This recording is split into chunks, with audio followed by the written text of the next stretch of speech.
this and you're not that. You had an opportunity to be, but you blew it all. And I said, well, oh well.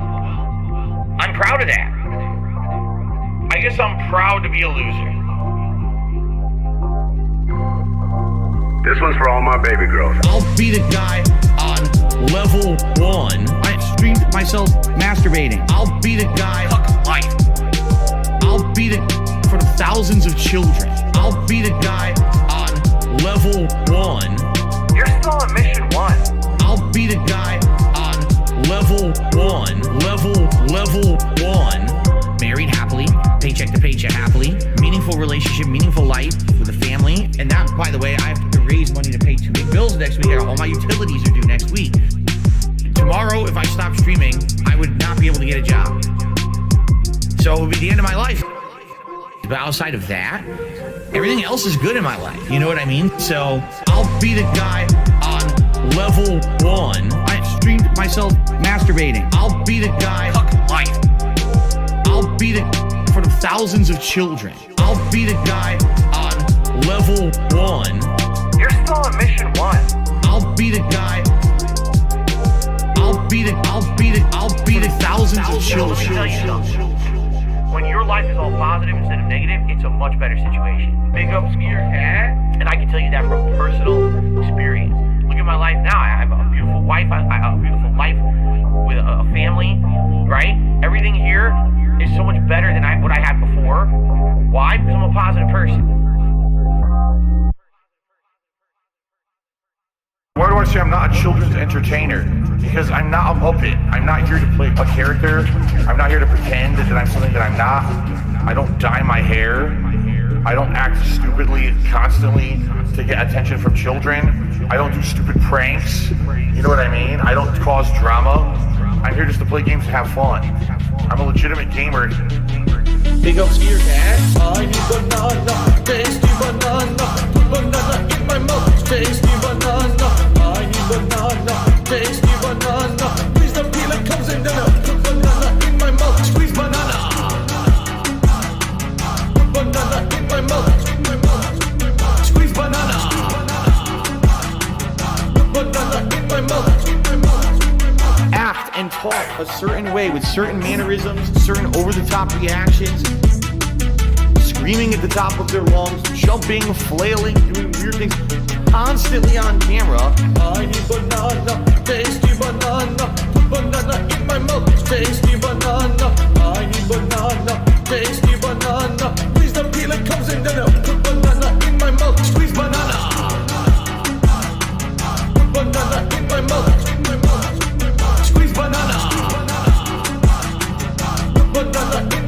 This one's for all my baby girls. I need banana, tasty banana, put banana in my mouth, tasty banana. I need banana, tasty banana. Please don't peel it, comes in then I put banana in my mouth, squeeze banana.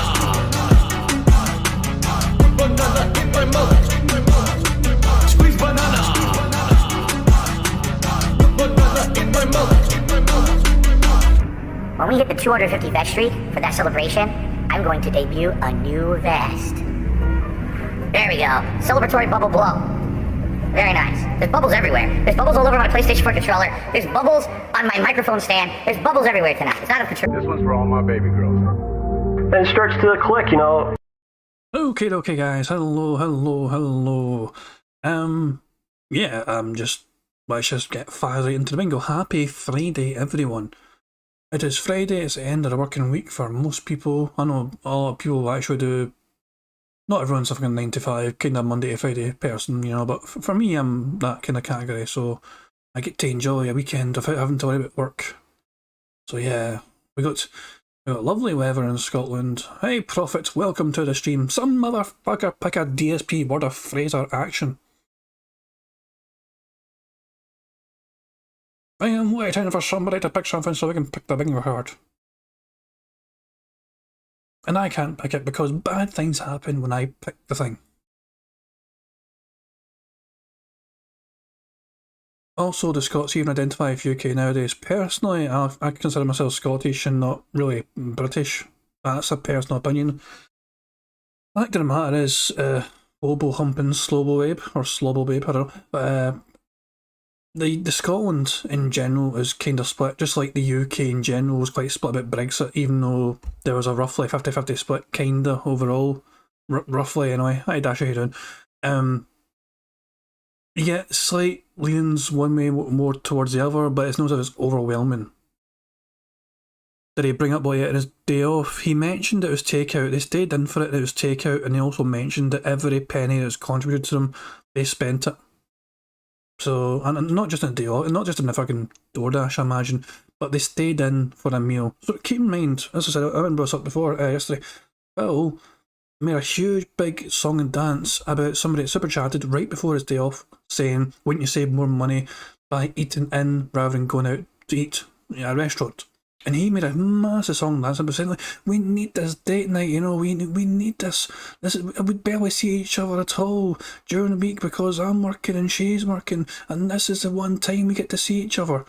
And then fucking as soon as he comes back from his day off, he's like, oh yeah, we stayed in and ordered DoorDash. And as well as that, he's like, oh fucking, they fucking spend every evening together anyway, chilling, like fucking watching TV as well, or almost every evening as well. They spend a few hours chilling on the couch together watching TV. So Phil making up a strange fake narrative that he barely sees his wife, even though he's a master of his own goddamn schedule, is a bunch of baloney. He's paying for the DoorDash pass thing, that's like $10 a month. That's possible. DoorDash versus DoorDash. Yeah. So guys, we need a DSP Bingo word / phrase / action for the card. Someone in chat pick something. Although I would recommend, as I said before, he's likely going to talk about a day off. He's likely going to talk about trying to upgrade his computer. So maybe upgrade could be a thing. Maybe day off could be the way. But you pick whatever you want. I can't pick it. That's for you guys. Food talk. That's a great suggestion. Food talk. Shifty eyes, isn't that a new one? Shifty eyes. Capture for fuck's sake. Profit and wet toast making up brand new terms is not on the bingo card thing listed in front of them. We're going with food talk. Thank you, DJ. Right. Food fucking talk. We're going with food talk. That's the end of the matter. No more suggestions. By the way, guys, I tried to implement something. I'm not sure how exactly it works, but I tried to add a couple of new chat commands. But it was like, I don't even know if I'll test it later on if I need to. But it's something like, it'd be helpful for picking somebody to win something. Basically, if we ever get a full bingo card and we need to pick a winner, you can have the option to join the raffle, and then that raffle will pick one person to win. So hopefully that chat command can work, and maybe we can test it later on, just for fun, I don't know. I say fun, it's not really fun, there's no fucking prize probably, unless we win fucking the bingo, the full card, there won't be a fucking prize. Anyway, let me get the fucking bingo cards, the website for you showing up, there you go. We've got a whole list here, level 1 podcast. Oops, I moved that, I didn't mean to undo that, I've got... So, generate bingo card. Cool, and food talk. Food. We need a number between 1 and 236, please. So anybody at all, please provide me a number between 1 and 286. Dash it in there immediately with the 86. And the 86th bingo card actually stopped dead on there, there you go. So the card here on the right hand side is the card we're going to use. The first number I saw in chat was 86 by Dashy, so that's the one we're going to use. Positive. Content. Me mode. YouTuber jealousy. Blowing nose. That's going to be a tough one, I think. Him saying something style. Because he likes saying something style a lot. Him pig-splaining something. Any scat talk. Dumb close-up. And chair creak. Him laughing randomly. Him saying time. Him snorting. Him saying chill. Him saying wrong. A creepy whisper. It is what it is. Gifted memberships. I'm being told. And food talk. And finally, hate to say, leg slap. And drinks. You know what I mean. And idiot. It's actually going to get a strong card, I think. The one I'm not confident about really is the blowing nose. But everything else I can definitely see happening. So, this might be a very strong card. We'll have to wait and see. I am going to quickly save this bingo card before we lose it or anything. Okay, so 2 seconds. Let me just drag that there, drag that there. So hope everyone's enjoying their Friday so far. Hope everyone's having a good Friday feeling. Friday's been alright. I mean, how'd I spend my Friday? Obviously, done most of my work in the morning, managed to relax in the afternoon, torment Give More Blood on his stream by abusing the text-to-speech. Oh, it's so much fun to just abuse a text-to-speech and derail his stream. He's trying to get through all the DSP tries it, and we're like, nope. Let's just make text-to-speech just say all sorts of weird shit.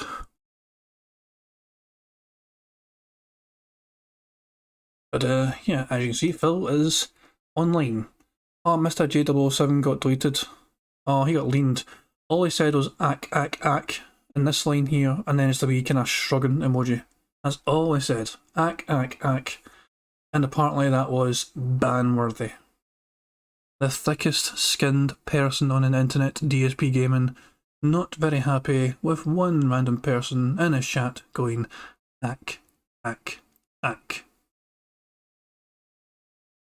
I love harassing Give Blood of TTS. Oh, so do I. It's such a great wee hobby. I've not had as much fun bullying English since Culloden. Adolf Pigler strikes again. Yep, correct. Impoverished Baxter Investor says Final Fantasy VII has exceeded my expectations. This has been so fun so far. I'm ready for PC talk. Yeah, it's probably going to happen for sure. We'll probably get a wee fucking preview of what he's going to do in his chat. Sometimes he fucking tells his chat what to expect, so... Oh, I forgot to enable my wee thing. Hang on, that.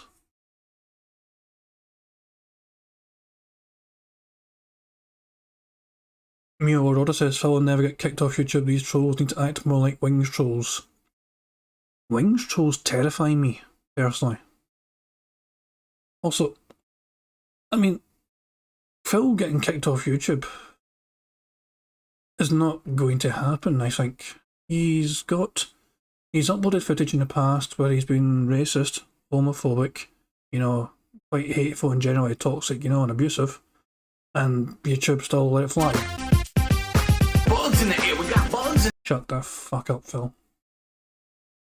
But yeah. Hello, Malon Kelp. He's like, hello, he's like, afternoon, my fellow mentally ill bingo buddies. Aye. Wing doesn't deserve all that. The thing is, I intentionally do not educate myself on other lolcows. I am a basic bitch when it comes to the lolcow hemisphere.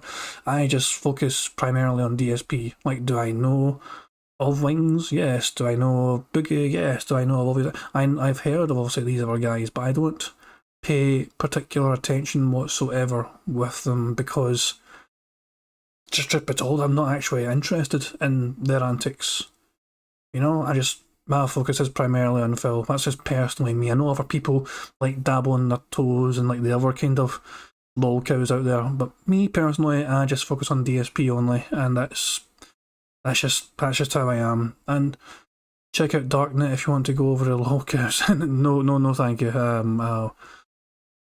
Wings is a freak, very dubious things he believes in. I mean, put it this way, it's like Phil could probably ask me why the fuck do you focus so much on me when there's worse people out there on the internet, and it's because that I don't fucking want to focus on worse people on the internet, you know, like Phil's got my attention, undivided attention essentially, because I've witnessed him being such a fucking obnoxious piece of shit for so many years, and it's one of those things, it's such a weird time investment just to fucking observe someone's actions. How the fuck has he got 547 members suddenly?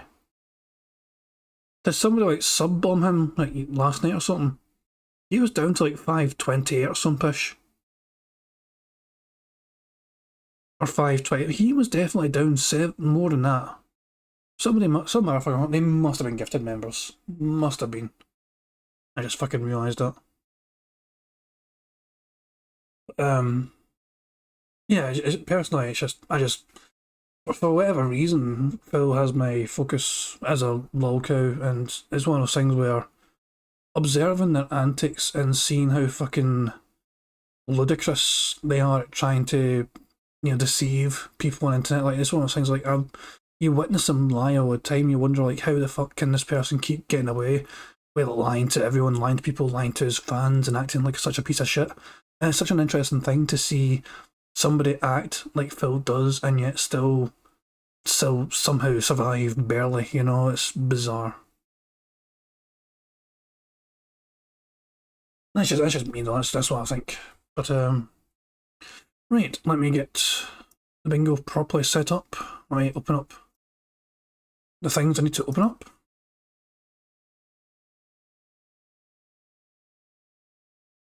Microsoft Paint, where are you?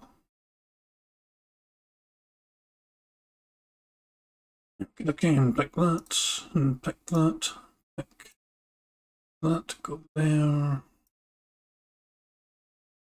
Okay, we are essentially good to go, I think.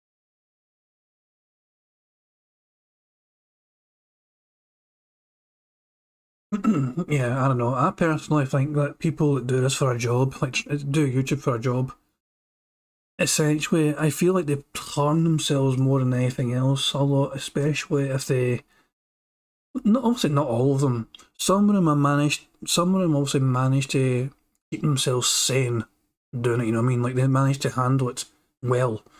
Some people obviously cannot handle it well. Whether, regardless of how successful they are, or they appear to be in terms of like they managing to somehow barely scrape a living doing it, there's clearly signs that they should not be doing this in the first place, you know. And Phil fits into that kind of category, and all the other lolcows essentially fit into that kind of category, in my opinion. That's me speaking with very admittedly limited intelligence on what all the other lolcows are like, specifically. But with Phil anyway, especially, he should not really be doing this as a career, and I'm not saying that just because I fucking hate Phil. No. He is somebody that really. He seems like a really damaged individual. Just it's weird. It's like you witness all his hatred towards his old friends, and you witness him butchering all these old friendships and throwing his own parents under the bus recently because they're fucking stubborn to not want to move away from home. You know, that's where they grew up, and that's where Phil grew up. And he's like, my parents are just fucking stubborn fucks, fucking, you know, not wanting to move. It's never mind the fact that his dad has been working there and got a career, you know. The fact that people have a career there and have a lot of memories there is not a factor for Phil. That's not part of the equation. And in his head, he's like, oh, everyone has to kind of fit his mould, and if they don't do it, there must be something fucked up with him. Phil could do his job literally anywhere on the fucking planet. And he chose to be as far away as possible from his fucking parents for no real reason, you know. I still don't understand why he moved so goddamn far away from home. I'd hate to be that far away from my fucking family personally. Most of us like our family, at least some of them, do not want to be fucking several, not being a goddamn outside the goddamn country. I know it's not saying much, but I prefer Wings over DSP. That's fair enough. It's also each to their own. Phil's not giving us any previews in chat, so I might just go straight over to the bingo screen. Oh, I forgot to set up the team thing for. There you go. He burnt all his bridges in Connecticut. That's true, Prophet, he did. Hello, Baron von Kami. Kami or Kame, not sure. I'm going to say Kami because it sounds more exotic. Baron von Kami. Yo.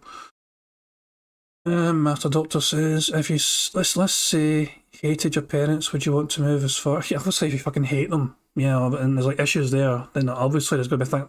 But the thing is, most people, as far as we are aware, Phil loves his parents. So then he moves so far. If Phil hated his parents and told us he hated them, we'd understand the distance. But as far as we're led to believe, from Phil's words anyway, he loves his parents. And yet he wants to be literally the other side of the country. Loves them for the money. Yeah, they were the first pay pigs. Let's be honest. The very first pay pigs to ever exist were mum and dad. I guess that's actually true for all of us now I think about it, you know, for most of us anyway. Most of us grow up fucking getting money from our parents, obviously, but this man is like in his 30s and he's still got $5,000 from his fucking mum just to help go to taxes, and this was like when he was 35, 36 or something at the time. And most pocket money fucking ends when you're like, you know, early teens or something. Not Phil. Into his 20s, more pocket money. Into his 30s, more pocket money. Also pay for my wedding, mum and dad. What the hell is wrong with this guy? Also, this is what I'm saying, is like he moves so far away from them just to not fucking have to see them as much. have to deal with him as much. And then one time he comes back home, it's so his parents can pay for a fucking wedding to his now fat ass wife Cat, as well as have them pay a big chunk of money towards his back taxes and all that shit. In his 20s, he maxed out 20 credit cards. Was it 20 credit cards? I know he maxed out actually a large amount of cards, but then the machinima money, when he fucking hit the gravy train, paid off that old debt. And then he got himself into brand new debt once again. No, Dashi, 13 credit cards was bankruptcy. But you gotta keep in mind, Dashi, that he had a massive amount of credit card debt back in his tournament fighting days when he was like going to Evo and not shit. He actually maxed out a whole bunch of different credit cards back then as well. The 13 credit cards was part of the bankruptcy thing which happened years later. But there's a first instance where Phil actually was in massive credit card debt as well, but he managed to pay them off thanks to machinima money when he hit the gravy train. If he had not had that kind of luck, he would have maybe been bankrupt far sooner. But the thing is, though, we don't actually know how many credit cards he had before, unless Phil stated it specifically, and I'm just forgetting it. But he's told a story before when he, before he moved to Renton, I believe in Washington. Before he even moved, he was talking about how he used to, the one of the dumbest things he done was max out a whole bunch of his credit cards just to attend these tournaments, and it was not a very risky thing. And he basically was not managed to pay them off because of machinima. I don't think he ever stated how many credit cards he had, just the fact that he had a whole bunch of them, and he maxed a bunch of them out just to attend these tournaments and fight in these tournaments and get his arse kicked in these tournaments. That's what I'm saying. He knew it was stupid and admitted it was stupid, and then he did the exact same thing with credit cards anyway. Not go to tournaments. He didn't go to tournaments anymore, but he still got a whole bunch of different credit cards out, maxed them out, and couldn't pay them off this time. YouTube could not save him this time, so. The 13 credit cards is everything coding from his evil days? Nah, Prophet, I'm not buying that. The thing is, though, Phil said he paid them all off at a time. Unless he kept those credit cards long term, part of those 13 might be tied in to the evil fighting days, arguably. But I'm certain, I am super convinced that Phil admitted before he managed to pay off those old credit card debts by attending tournaments. You know, so unless some of those 13 cards was also being used back in the day when Phil had finished paying them off at first. And I don't know if he just... I don't know if the bankruptcy forms revealed when he got the credit cards out. I'm not sure. This is random old lore. But yeah, it's... Regardless, Phil never learned his lesson with the credit cards. That's kind of the point I'm making, you know what I mean? Like, he, to this day, will just keep on continuously irresponsibly spending money, whether it's his money or a credit card company's money. And obviously, no fucking credit card company I want to go near him these days unless they're going to have extreme interest rates. So. He did nothing wrong, dude. He did nothing right either, that's a problem. I still just can't believe it. He admitted to his chat every penny that was tipped before a day off was spent on a day off. Prophet says he had 2 that he maxed in 2005-2006 and had a personal line of credit. There's supposedly 10 more to move to Renton, knowing full well he'd never pay it. But that's what I'm saying, I'm certain he paid off the old credit cards, so he said he did, and I have no reason to disbelieve it. That was a gravy train days and he was able to buy whatever the fuck he wanted. And he was spending money stupidly, but he was able to afford it because he was making the stupid money at the time, so was Phil lying about paying off the old credit cards, or did he pay them off and then max them out again soon after, when he hit problems in 2015 or something?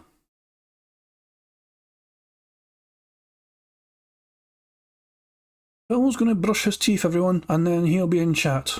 Good news. He never paid them off, so some ass doctor thinks Phil lied about paying off the old credit card stuff from the fighting tournament days. Earned the money as soon as it came in. It's possible. We have no real evidence to suggest Phil did pay off the credit card debt from his fighting tournament days, but I'm personally inclined to believe he did, just because it was so much money he was making, he would have just wanted to have got rid of that fucking old debt. And I don't think it would have been a massive amount of, it's just... Personally, I'm not inclined to believe he never paid off the old credit card debt, but it would not have been as much as the new debt he accrued from 2014, 15 onwards, even before then. But when money started to dry up massively, when machinima pumped his ass, and he was just hemorrhaging money on fucking interest rates and outstanding credit card payments and everything else. So yeah, that's just what I think. Phil is back in chat and he's saying welcome everybody. We haven't got Lean and Ban, have we? No, we haven't. So I have no reason to show the chat. Although I guess I can just fucking go back to full screen so you guys can see yourself. There he is. There's that motherfucker right here. My theory is he only paid off the moving costs and that's it. Well, in terms of like moving to renting, yeah. Because he said the movers fucking ripped him off or some shit. I don't know. It's an interesting one. Oh, somebody got leaned as well. Juan Garcia got leaned. No idea what they said.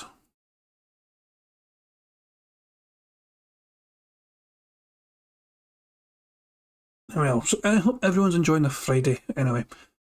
But yeah, not really. It's fucking roasting, man. It's 18 degrees in Scotland right now, but it feels warmer. It's a very muggy day. You know that phrase muggy? It's a very muggy day. Hello, Andrew. Hope you're doing well. While brushing teeth, he must have just got out of bed. Pretty much. He usually rolls out his bed about 10 AM or something. I think at the very earliest it's 10 AM his time. But I think it's more like 10, half 10 his time, and he'll just, you know, bumble into fucking his office, quickly say hello, grab a coffee or something. But yeah, I don't think there's nothing major happening this weekend, is it, with Phil? It's just normal gameplay streams, I think. He's not doing any dumbass React stuff, is he, this weekend? Oh, there's a mod in Phil's chat, so looks like he'll be responsible for doing all the bans.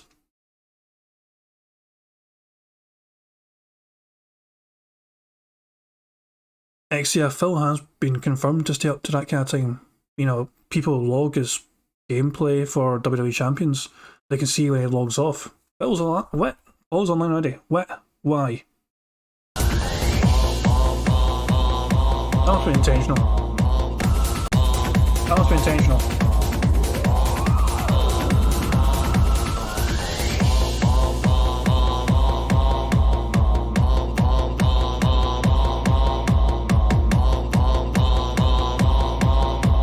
Yeah, I think that was intentional, guys. Still not starting yet.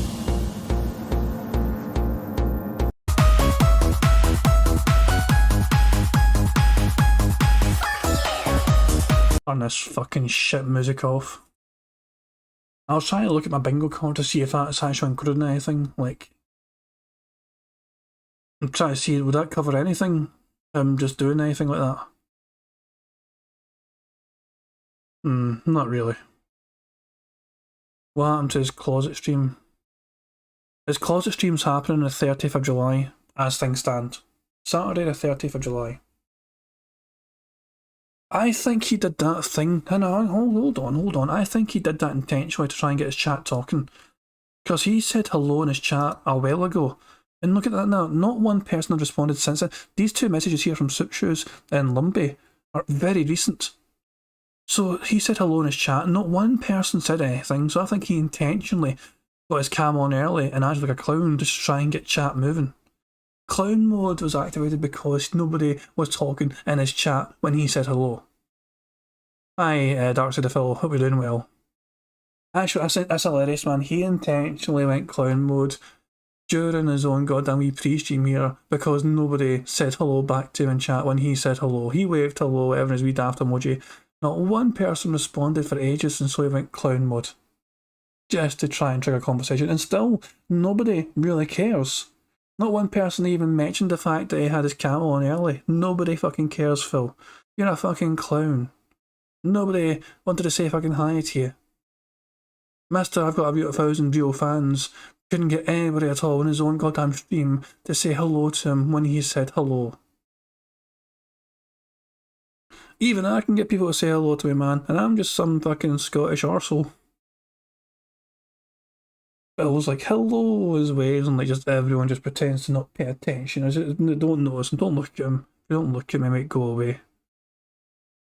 We're just here for Final Fantasy. We don't care about Phil saying hello. Oh man, that's that's fucking incredible. But yeah, Darksey, saw your wee video clip. It's a video clip, but it's like a GIF more than anything else of like what Phil thinks he is compared to what he really is, and like just the kind of subliminal Hitler style messages of him wearing the goddamn military hat. Hey, Dank Edits, how's it going? King Jade, I've been called worse.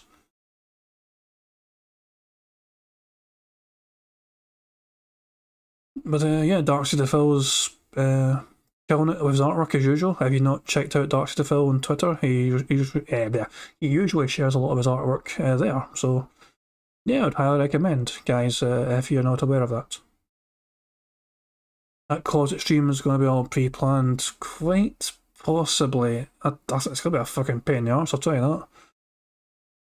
I don't know if I even want to bother ending that stream. We'll see. Gender swap, King Jade. No thank you, Gidmore bud. Although I do have the titties for it. I am a fat bastard. So I do have some nice titties.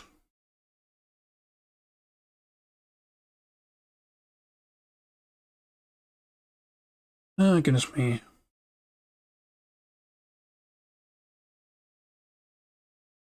Yeah, his chat's fucking dead. Nightbot has got the last 2 messages. His chat is so goddamn dead. It's unbelievable. When am I going on That Being Said podcast? I don't know, Mike T. I've not heard anything, but I think I don't know if I mean, there's no real reason for me to go on. Not trying to sound weird about it, but I offer nothing. Like I played bingo and I've been following Phil for like ages, but aside from that, I have not much more to contribute other than random broken memories that are not fully accurate of things Phil done in the past. That's what I'm saying. Like, me trying to remember his old credit card history is a good example of that. It's like, I'm sure of this, I'm sure of that, and I wasn't actually sure at all, but obviously it's debatable more than anything else. But yeah, I don't know if I'd actually have much to offer. Did Phil ban the people who spammed the tip command? It's possible. I don't know.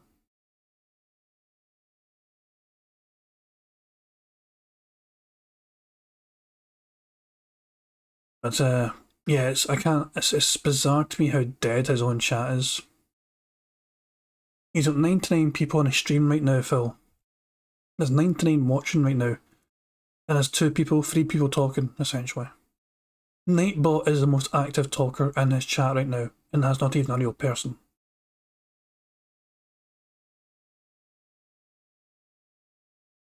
Ah well, we should probably head back to the bingo page, so we're prepared. Are we feeling confident, guys, in the bingo card? So I feel like I should explain a couple of the things that are on the card in case people are not aware what they mean. Me-re mode is when he takes a situation about somebody else and he tries to make it about him. He does this quite a bit sometimes, especially when he's talking about somebody having suffered something or somebody going through something. Is it really a hard card? I think it's actually a solid card, personally, Rider Shinden. So me-re mode is when Phil makes something about somebody else and he turns it into something about himself. So it's about me-re mode. Explaining is when he explains a very simple thing like you're a fucking 4-year-old. So just some very weird explanation. Pretending he's fucking talking to a toddler or something. Yeah, and something style can be any words can go to the start of that, but if he says style, like anime style or you know, I don't know, Gangnam style, I don't know, anything. If he says something style, that's obviously that counts. Because apparently it says style quite, he uses that kind of terminology quite a lot. Master Doctor says Trump's ex-wife died when falling down the stairs. I think he'll make that about himself. Was that how she died? She fell down the stairs.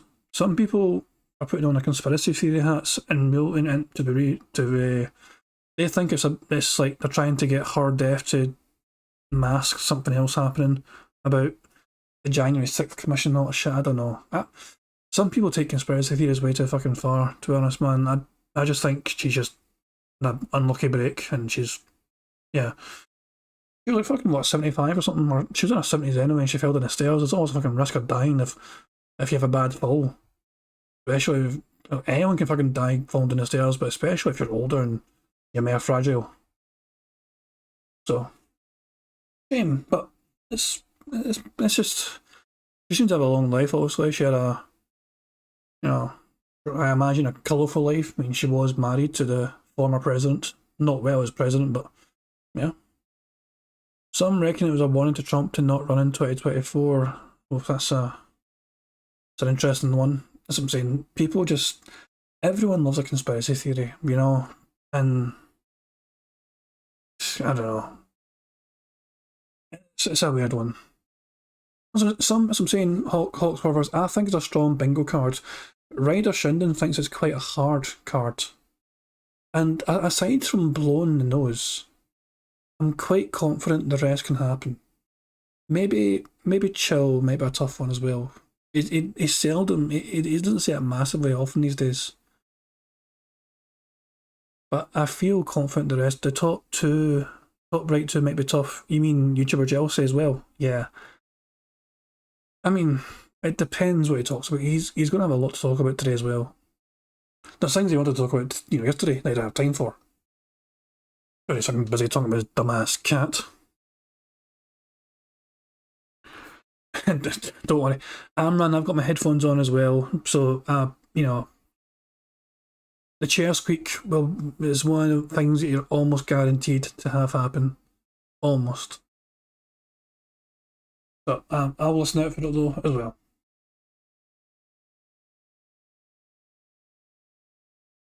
It's a 3 out of 5 on a scale of hardness. Join the club. Oh, we're talking about the bingo card, sorry. You know what I actually think might not be a easy one. I think there's a lot of fill phrases here, like hate to say, you know what I mean, I'm being told, and oh fuck, he's alive. Never mind. Here we go. All right, good morning, everyone. Hello. Welcome to the Level 1 Podcast. Today is Friday, the 15th of July, 2022, and I am Darkside Phil. Welcome to the show. Welcome to a full and fun day of gameplay streaming. Good stuff on the agenda today. Quick update in regards to something that we've been talking about recently. As you know, about 2 weeks ago, a little over a week ago, I rebranded my podcast, which used to be called for about 6+ months the Pre-Stream Podcast, but it was always a tentative, like, placeholder name. I renamed it the Level 1 Podcast, okay? And when that happened, I told you guys, hey man, I'm looking for some more stuff because now I don't have any intros for. All my old intros said Pre-Stream Podcast, and obviously we don't want to keep calling it the wrong name. So I said, hey, anyone out there? Money, oh, money, yeah, money.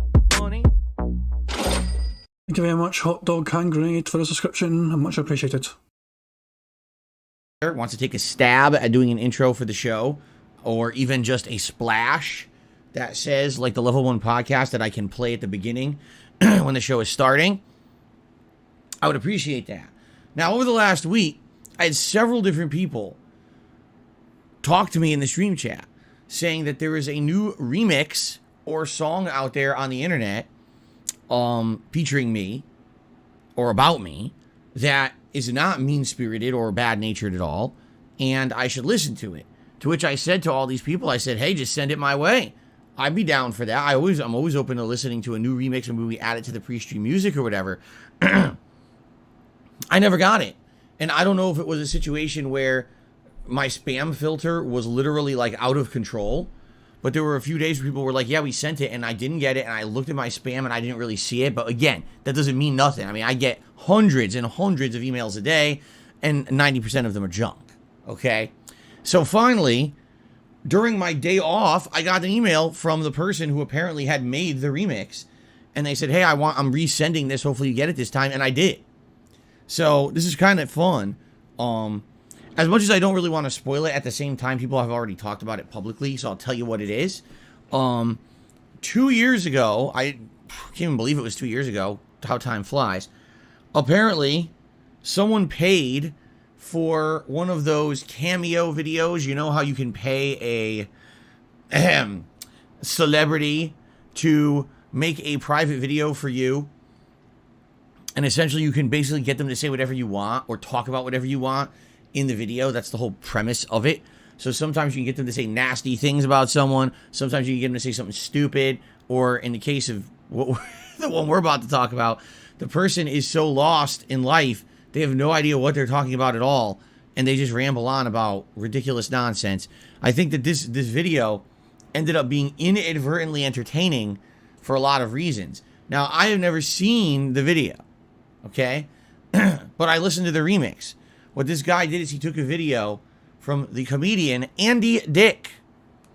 Okay, where this is where the line "Dark Sea Defil" or "Dark Sea Defil" comes from, where people say this all the time and they're like, "What the hell does that mean?" Well, someone paid Andy Dick to do a cameo video and talk about me, Dark Side Phil, but he doesn't know how to read the name, so he's saying Dark Sea Defil or Dark Sea Defil. He has no idea how to pronounce it, and he like tries every possible way to pronounce it except the way it's pronounced. He goes on a rant about his days as a Twitch streamer where he went too extreme and got banned and then re-let back on there and then banned again, because he basically comes home at 4 in the morning like rip roaring, either drunk or high, and then he goes on Twitch and says things he's not supposed to do. It's against the rules. He talks about all kinds of shit that doesn't make any sense. Like, essentially, you listen to the video, you're like, what the fuck is he saying? What is he talking about? It's fascinating. It really is. It's entertaining. It's absolute.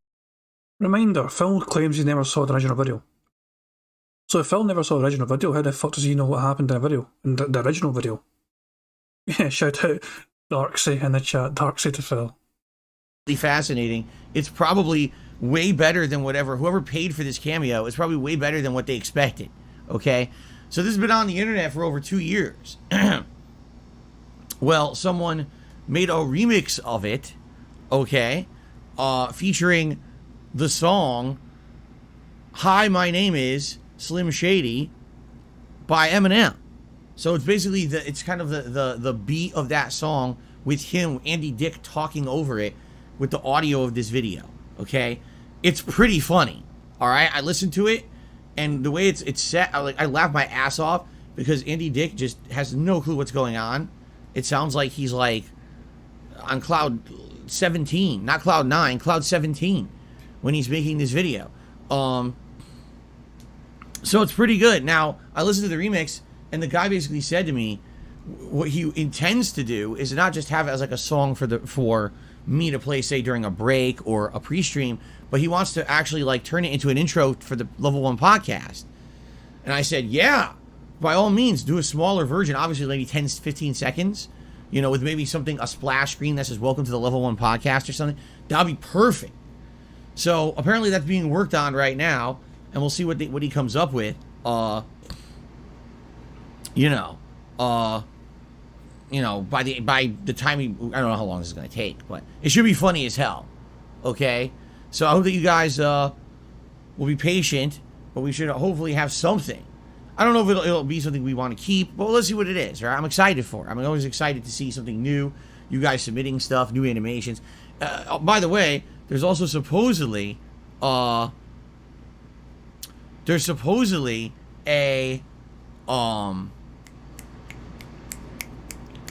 but I'm having a brain fart today because something popped up in the stream chat and it distracted me. Supposedly someone is also working on some an animation for the stream, a new one. But essentially this animation is kind of from scratch. This is not like, oh, take a movie clip and superimpose Phil's face over it. This is like a from scratch style animation. So I was talking with them over the course of about a week, and they said, okay, I'll get to work on it and I'll get back to you in like a week or two, when I have progress. So we might have a new animation for the streams coming up as well, which would be excellent. We've had the same animations now for about 7 months. Like the last new animations I added to my streams was in January when I started Skyrim.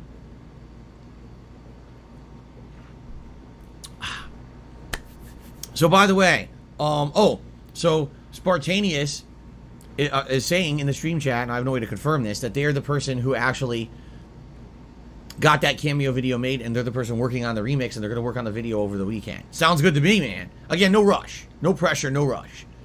Take your time. As Mr. Miyamoto says, right? A podcast intro that is rushed and bad is forever bad. But a podcast intro that takes its time and is good is also good forever. I don't know. Anyway. That should be neat, okay? So anyway, so all that's going on. There's also something else exciting to talk about, okay? There's something else to talk about. There's this channel, DSP Gaming, has been around the block. This channel I created in 2010, okay? 12 years ago. And over the years, it's seen its highs, it's seen its lows. Thankfully, we're not at the lowest of lows right now, although we're pretty low. We're not at the lowest of lows. But I'd say about a year and a half, 2 years ago, this channel was at its lowest of lows, where I was getting barely any views. I didn't care about it. In the last year, I've built the channel back up, really worked hard to get people invested in DSP Gaming again and to be a part of the fun, right? So, I'm pleased to announce, I feel like I can announce it today, although this very much could change overnight. You know the nature of YouTube, it's volatility. DSP Gaming has hit 199,000 subscribers.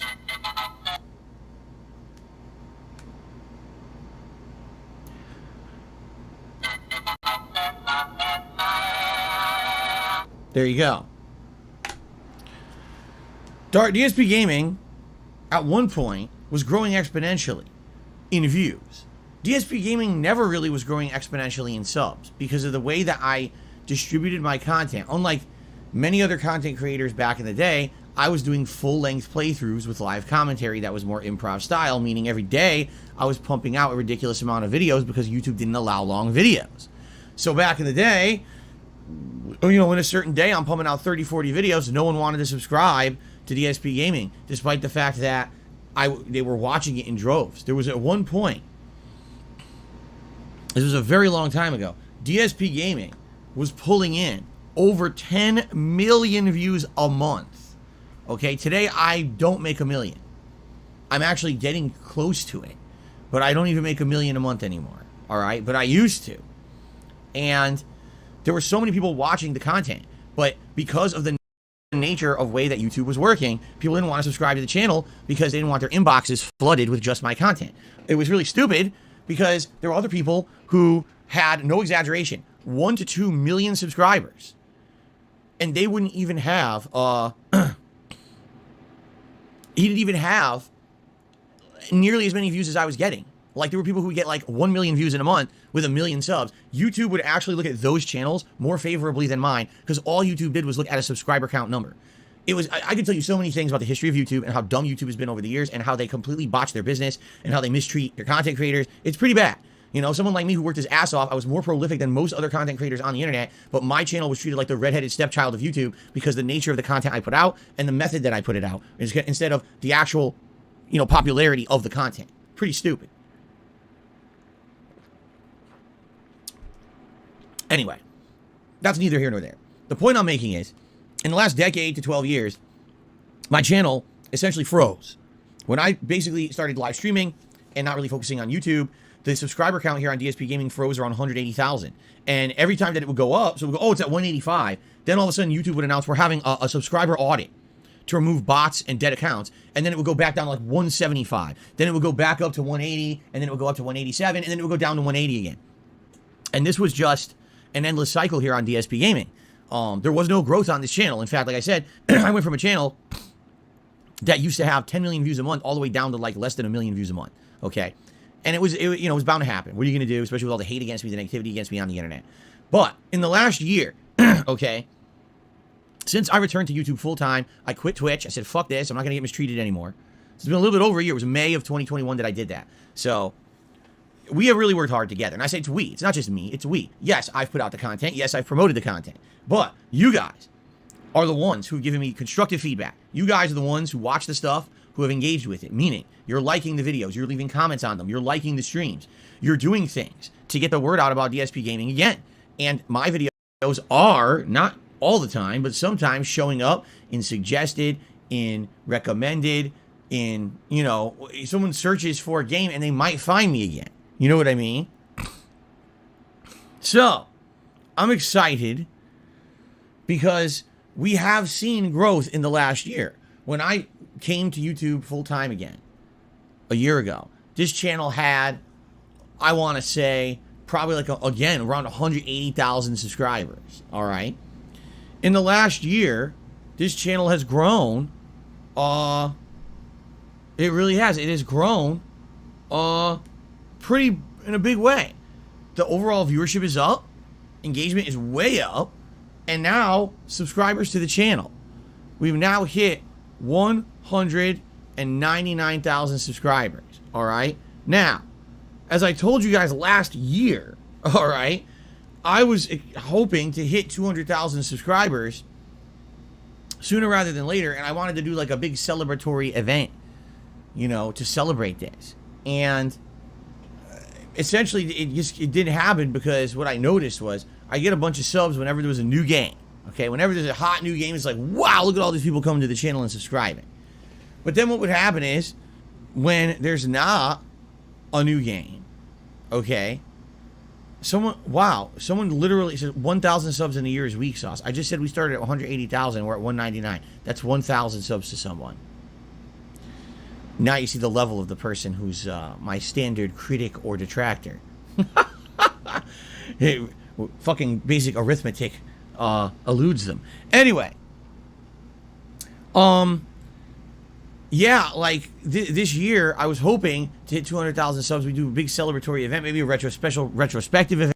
Oh no, he's saying this year something to it. He was desperate to hit it for his birthday. Never mind this year. He was absolutely pleading with his fans to get him there for his birthday, and they came up miles short. A reminder that Phil's birthday, his 40th birthday, was months ago. You're still not even got 200k subs now, several months after your birthday. So fucking, I wanted to hit it this year. You wanted to hit it for your birthday. Don't fucking lie, Phil. Stop lying to everyone. We have you on record in 4K that you wanted it for your birthday, not just for this year at some point. As a way of saying, wow, finally we did it. We finally hit the 200k mark. But what ends up happening is whenever there's a new game, I get a ton of new subs, and then I've noticed, for example, over the last couple of months, there's been almost no new releases at all. If anything to even mention, right? I've been doing downtime retro stuff for about a month now. There are a couple new releases coming up in this week, actually. But then after that, again, there's probably nothing for about another month. So here's what happens. It goes, oh, look, Elden Ring's coming out. Look, Horizon's coming out. Boop. Right? Jump. Huge jump in subs. And then it sits plateaued like this. All right? And then sometimes it goes like this. Not sharply, but just a little bit. And that's what I've noticed. And there's not much can be done about that.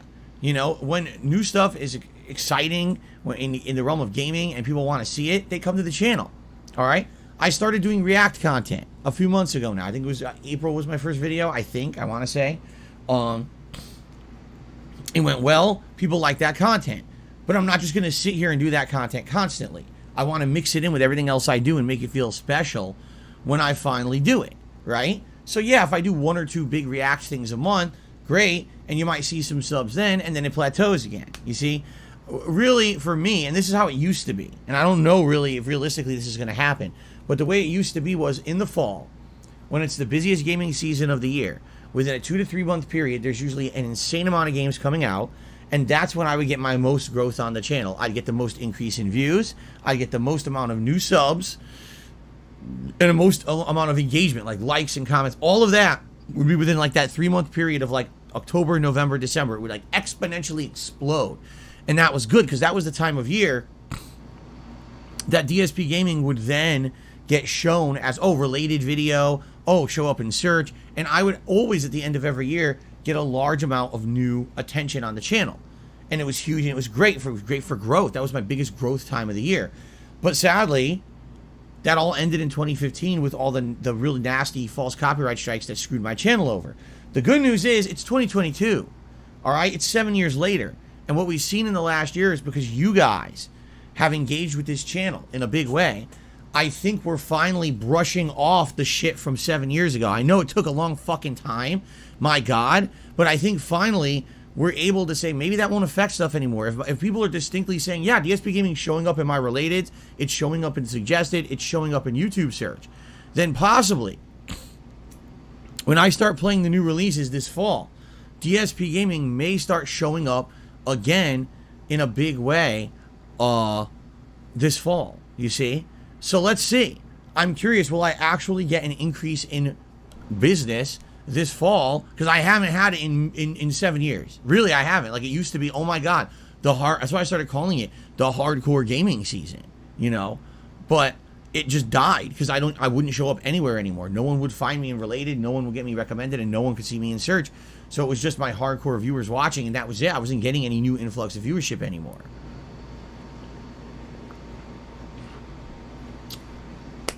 But anyway, the point I'm making here is we finally hit 199 subscribers. 199,000, excuse me. It took a while. Like, I predicted probably by June, July, we were going to hit 200K. And now here we are, and we just hit 199. Now, here's the thing. I bet it's going to take a very long time to hit 200,000 subscribers. I'm predicting this. I think it might take till the fall because there's nothing new in the summer. We got Stray and As Dusk Falls this week. Then we have nothing of any significance for me until, like, next month. Next month in August, to give you guys some perspective. Hold on.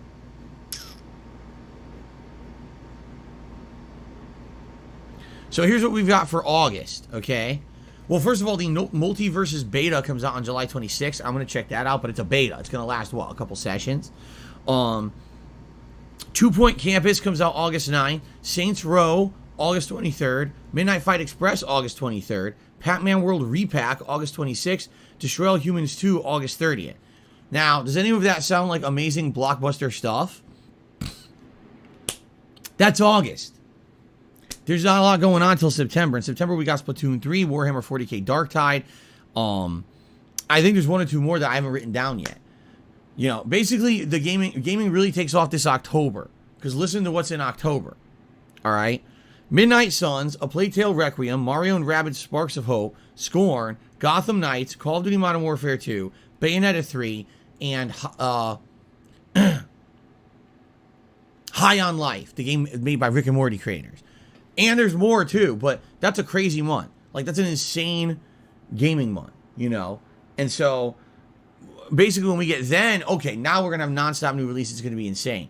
But we have a bunch of slow months. This month is slow. Next month is very slow. Even September doesn't have that much. You see? And so, you got to, I think realistically, like, what will bring people to the channel? React content will. So maybe when I do my next React event, which we don't know yet because we're working on it right now. See, we're trying to hit the goal to do it. But after the next React event, especially because, again, I'm leaning more towards drama content where it's either going to be me reacting to This Is How You Don't Play or me reacting to another documentary about a content creator from either Frederick Knudsen or June the King. That might bring some more people again. I don't know. We'll see. I guess we'll figure it out. But you see, that kind of stuff might bring some new people to the channel. But for the most part, it's new games that bring people to DSP Gaming. And when there's a lack of new games, it's like, what are you going to do? Right? What are you going to do? So, thank you to anyone who is a subscriber to this channel and remains a subscriber to this day. 199K and climbing. I'm excited for 200K. Like I said, I'd like to do a special event. Maybe reminiscing on my history as a content creator. Maybe we'll do a retrospective event to celebrate. You know what I mean? It should be good. All right. So, let's talk, because I got a lot to talk about today. All right? So, first of all, I feel like we should go through the schedule, get it out of the way. I do want to revisit my day off from 2 days ago, because I didn't get to fully tell you guys everything about it. I didn't get to tell you everything about the day off, so people were interested in, like, what food I got and stuff, which I didn't talk about because I got so distracted by other shit. And then I have this discussion to start with you guys. Today will be the start of the discussion. Today certainly is not going to be the end-all, be-all of the discussion. But today we're beginning a discussion on me upgrading my setup here, my equipment, Because, you know, as you know, recently I've been having a lot of issues with corrupting videos. It's now happening, I'd say, about 3 times a month, where a random video, for some reason, after it's been recorded, is corrupted. It won't play. I can't upload it. It's just unusable. Obviously, that's an issue with the hard drive, right? Sounds like it would be an issue with the hard drive. But I don't really want to start messing with my computer, which I've been using for 8 years straight, and never really opened and did anything with. Who knows what'll happen if I open it, if I fuck it up, you know? And now I got nothing to record with. So we're talking about doing a big upgrade. But I can't... Wait. What do you mean you got nothing to record with? You've been fucking bragging about having a backup PC in the closet right behind you. So if that's not fucking for being there in case your current computer fucks up, and what? No, you know, no. It's either a backup PC or it's just a fucking massive paperweight. You cannot just suddenly say that if your current PC dies, you're screwed, because that backup computer, you've called it a backup computer for a reason. It's because it's there. They fucking use, if the fucking current computer fucking, I can't fucking talk, I'm getting so annoyed as cunt. He keeps changing his fucking story every goddamn fucking day just to fucking confuse his fans even more, and confuse us at the same fucking time, I guess. He cannot keep his lies straight. What's the point of having a backup computer if he's not going to use a goddamn backup computer when he needs to use a backup computer? I'm fucking annoyed as prick. Afford the upgrade. I can barely afford my stuff week to week here. You know, like I said, some weeks we're going to live in paycheck to paycheck. And that's just the situation I'm in. So it is what it is. I can't upgrade anything on my own.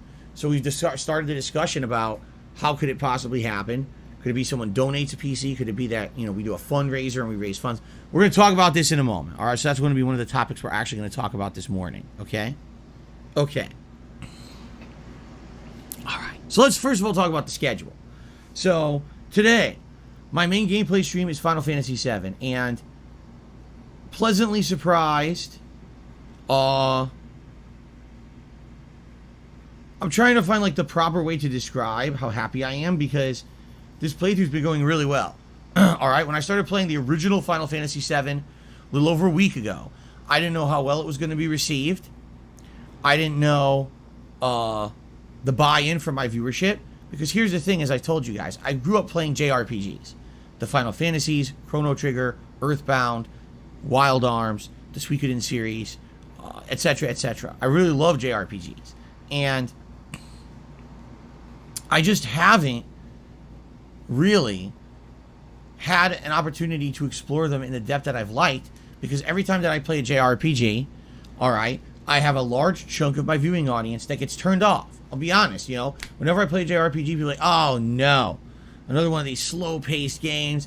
This is another game that's going to take like months to get through and beat it. You know what I'm saying?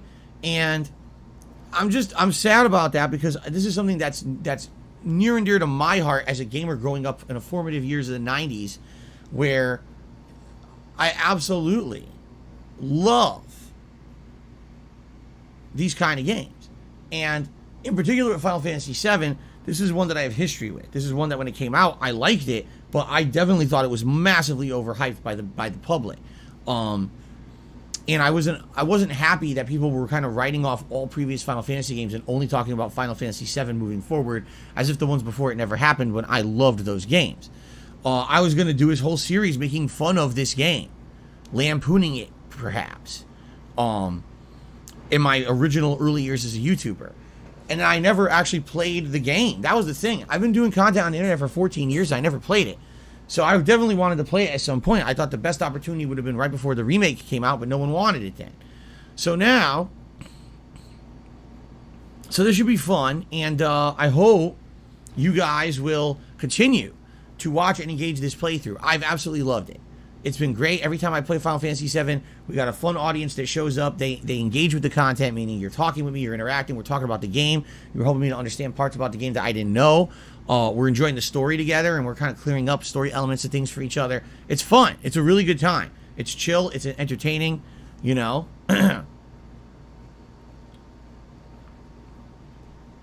So I love it, and we're continuing it today. I certainly hope it stays at the level it's been at, as I've told you all along. As long as Final Fantasy VII remains a playthrough where people are showing up, engaging, supporting, doing all the stuff that makes it a lively playthrough, I will keep it as a main gameplay stream. Now, this week, we got 2 new releases. When the new releases come out, Stray and As Dusk Falls, yes, Final Fantasy VII will temporarily go by the wayside and be likely a night stream for a little bit, but as soon as those games wrap up, it'll come back. And I hope you guys understand that. I mean, the game is what? 15, 20 years old? No, wait a minute. 25 years old, excuse me. You know, it's got to go on hiatus while we play new releases, and then it'll come right back, okay? So I hope you guys are excited. All right, I am too. Final Fantasy VII has been going great so far, and I'm looking forward to more today. Let's keep it rolling, as they say, okay? On the late stream tonight, Friday Night Fights, Capcom Fighting Collection. Why else would I be wearing a nice Street Fighter t-shirt today? Excited for this. The collection is still going strong, still getting matches consistently when I play it. I got no complaints about it so far. Although, there is maybe some criticism to be said. It seems like the vast majority of playing the collection are either playing Vampire Savior or Gem Fighter Minimix, which are fun games in their own right. But I also want classic Street Fighter, and it seems like very few people at this point have been playing that. I hope that we can maybe get more variety when it comes to the gameplay of the game and get Street Fighter in there. Because if anything, Hyper Street Fighter 2 Anniversary Edition is the most varied Street Fighter 2 game ever. It has all the versions of the characters in it in one big amalgamation. It has the most variety of any Street Fighter 2 game.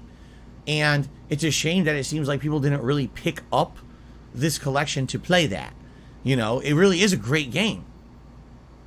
And it is sad that there's really not a big community for it.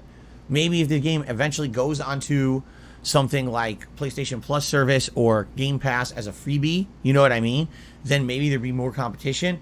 For now, I'm enjoying the collection. I'm going to have fun tonight for sure, but I wish there were more players playing Street Fighter. So anyway, Friday Night Fights at 6:45 p.m. Pacific time tonight. Tomorrow, we return to Fable Anniversary, and I am pleased to announce and report that yesterday's Fable stream went well. We had people who showed up, engaged in the content, actually talked with me about the game, interacted, and made it a fun day. As opposed to the launch stream, which was the opposite. People were disengaged and not even paying attention to me or the game. It was the opposite yesterday. And we really had a good time. We had some good progress, although some frustration because the game is very outdated. It's a game from 2004. So it has a lot of issues with the game design and stuff. But it's still fun, and we made good progress. And I'm looking forward to more tomorrow, okay? Tomorrow night, the late stream, we are going to be exploring PlayStation Plus Premium. Probably checking out a couple of the games that I already have downloaded. For example, Siren, as well as War of the Monsters. These are games that we were interested in from the classics that are on there. I want to boot them up and play them for a little bit and see what they're all about. You know, I played Siren Blood Curse many years ago on PS3, but apparently this is the game that started the franchise. And the War of the Monsters, it seems to me like that it seems to be a game similar to there was another monster game that was an arcade game from SNK in the 90s. And it was an SNK arcade games back in the day. An arcade machine could house up to 4 different games. And I can't exactly remember what the name of the game was. But I believe this may be either the actual direct follow-up or the spiritual successor to those games. I don't remember if the games were called War of the Monsters or not. They might have been. But this seems like it's interesting. It's just a mess-around game. It's not anything serious, but it might be something fun to play. So we're going to be playing a couple of those and then probably downloading a few new ones. And messing around with them. So it'll be like a mess-around stream tomorrow night, okay? Then on Sunday, more Final Fantasy VII. And on Sunday night, we're starting a new playthrough. And you might say, well, what are we going to be doing? Well, I don't know yet. I have a few options. The first option would be to start Super Mario Bros. 2, which we had been talking about for a while. A game that was very different in the United States than it was in Japan. And I played it and loved it. I owned it as a kid. And I played the game and absolutely loved it, never knowing that it really wasn't a Super Mario Bros. Game. I've never touched upon this game at all. I never played it since I've been a content creator. So it might be something exciting to do with you guys, you know, for a few night streams. Or maybe we will run into something that's really fun from PlayStation Plus Premium tomorrow night, and maybe we'll want to do that as the playthrough. Or there's a couple other suggestions. Like, for example, recently I played Toy Story 2. Well, people at that point were like, well, are you going to play Toy Story 3? And I was like, Toy Story 3? Isn't that game that people told me it was like free as a part of Games with Gold many years ago? And I did get it at that time because people told me, oh, it's a great game. You should play it in the future. Would people want to see me play that now? I mean, Toy Story 2 did really well. Shockingly well. I don't even know why it did so well. So, maybe all these are options, okay? We're starting something new on Sunday night. Then on Monday, we're either going to do more Final Fantasy VII or more Fable, depending on what you want. In fact, what I may do is an overnight poll Sunday into Monday, and you guys will vote. Do you want another stream of Final Fantasy this week, or do you want another stream of Fable? And you decide, okay? And that'll be the main stream. And then again, Monday night, we'll do another dose, either of whatever the new game was from Sunday night, or we could do more Capcom Fighting Collection, depending on what you guys want, okay? So Tuesday's the big new release day of this week. It's going to be Stray on the first stream, and As Dusk Falls on the late stream, and we're doing exactly the same thing on Wednesday. Yes, I am here on Wednesday. I am streaming. So including today, there's still 6 more days of game streams this week.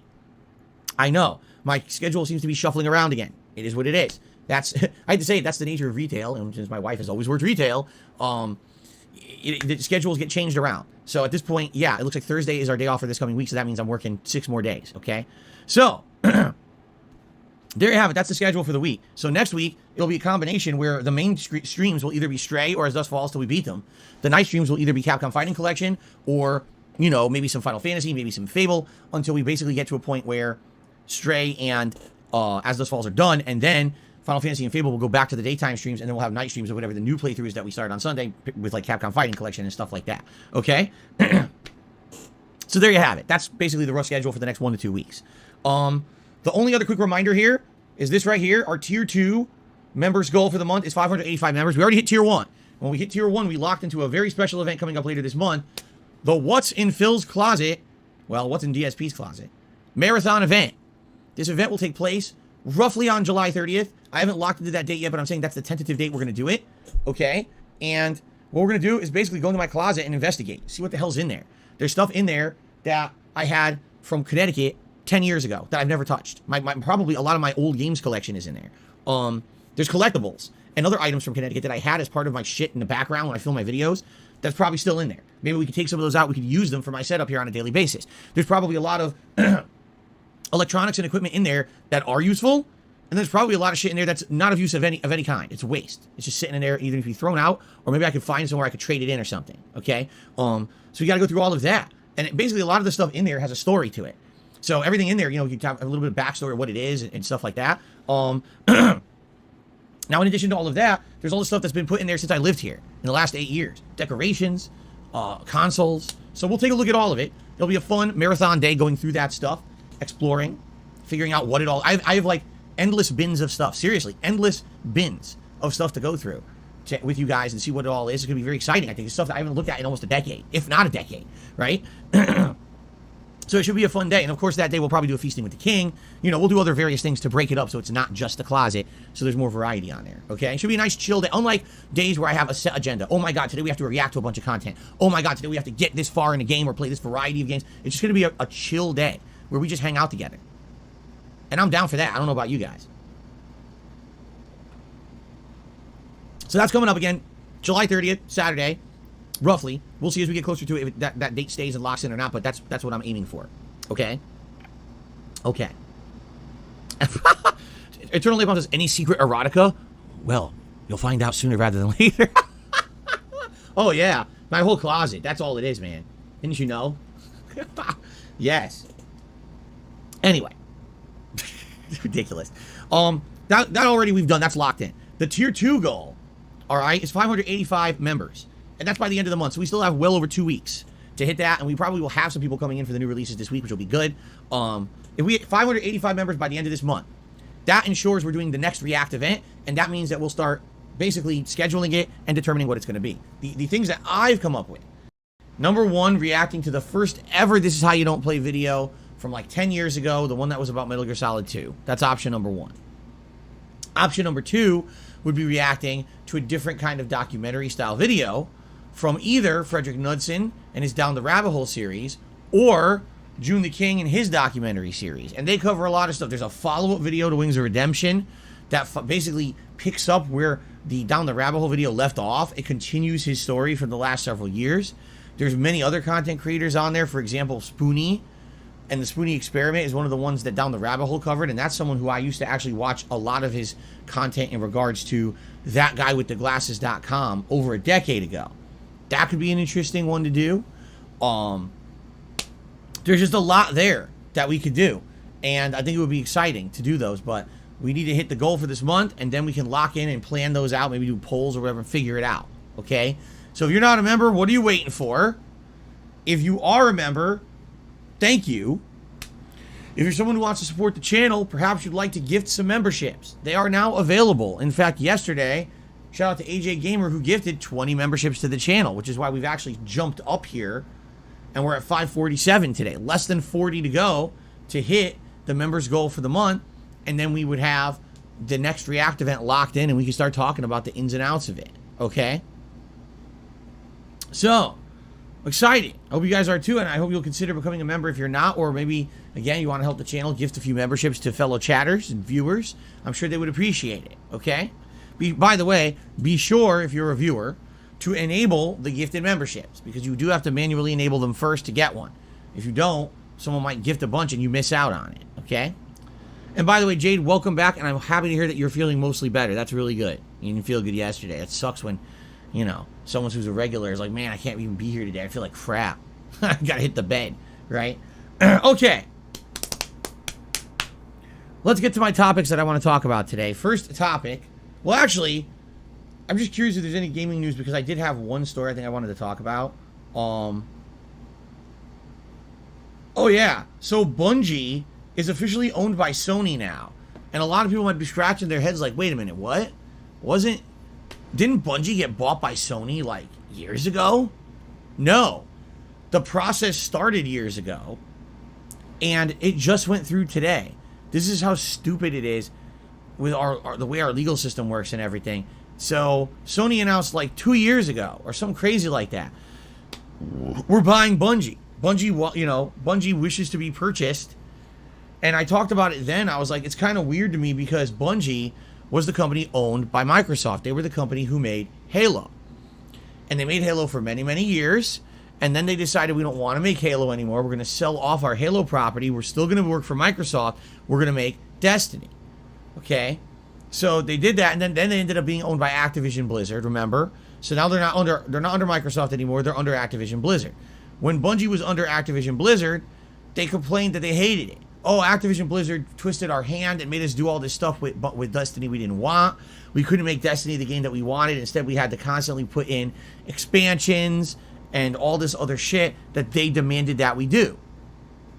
So finally, after, Destiny being out many years, Destiny 2 releasing, Bungie brokers a deal to basically go independent. They're no longer under Activision Blizzard. We can now do our own thing. And they celebrated it all over the internet. Oh my God, we're free. We're so happy with our new creative direction. Now we can change Destiny 2 for the better. And by all reports, they did, right? By all reports, they retooled Destiny 2 to be a different kind of game that they wanted it to be. Personally, I never played it after the launch, so I can't attest to how much different or improved the game was. But a lot of people who I know have said, yeah, the game actually did improve a lot once Bungie went independent and was able to do whatever they wanted and didn't get dictated to by their bosses of what the game should be. Okay?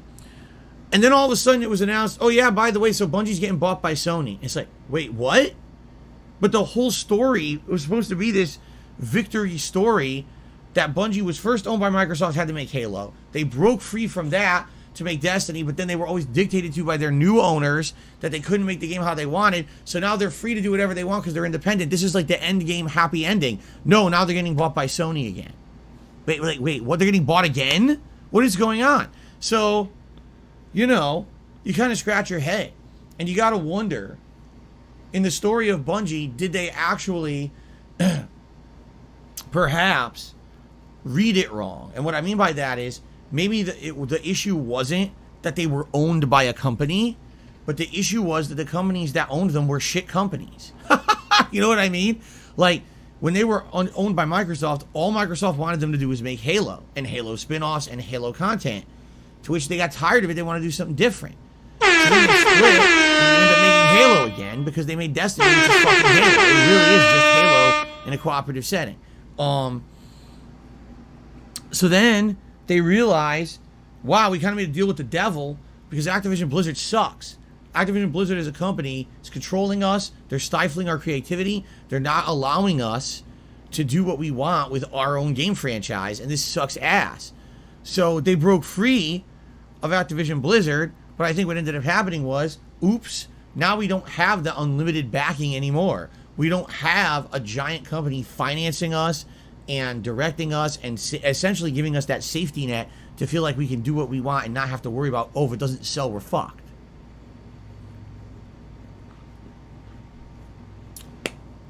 So I think what they're trying to really do here, the issue was not, oh, we're owned by someone. The issue was, oh, we're owned by a company that's really not in conjunction with what we want to do and doesn't listen to our feedback. So now that they're with Sony, I guess they're assuming that they're going to be better. I don't know. But they are officially owned by Sony now. The question is Bungie, what is Bungie going to do? Because I think the rumor is Bungie's making a different game, not Destiny, which is good. I mean, Destiny is such old fucking news. I'm sorry. I don't care how big of a community Destiny has. Literally exactly what I said would happen earlier this year happened. If you remember, all gaming media were hyping up this Destiny 2 expansion like it was a big deal. It literally arrived and there was no hype and it just fizzled. Everyone who already played Destiny bought it and loved it. And that was it. New players didn't jump on Destiny 2 because an expansion came out. No one cares. Destiny 2 is an ancient game. You know, they need something new now to drum up interest. So, I think they are. I think now that they're owned by Sony, I think they are working on a new franchise. We just don't know what it is yet because they haven't officially announced it yet. But I'm curious to see what they pump out next. The only thing I got to say is, please, I really hope it's not Halo again. Because Halo's great. Destiny is Halo again, which a lot of people like. They seriously need something new. That's not fucking Halo. Enough of Halo gameplay. You know, something different, something fresh, anything but Halo. So I hope that they're going to do something different. But anyway, that's really the only other gaming news is Stray comes out on Tuesday. And it's kind of interesting because it's a game centered around a cat. Now, how many games can you even say, right, that are centered around a cat?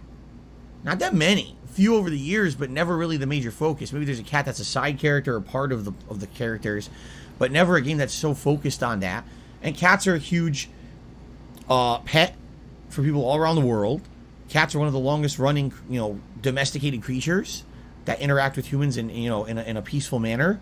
And I'm seeing all over the internet this crazy hype for Stray. People are really going crazy for Stray because it has a cute cat in it. And so now they even have merch. I didn't get the picture for you this morning, but they're selling this merch, the harness that the cat wears in the game. Basically, you can get a replica harness for your real cat. And they have a backpack. This is really neat. It's a backpack that you wear. And essentially, it's a transport backpack for your cat.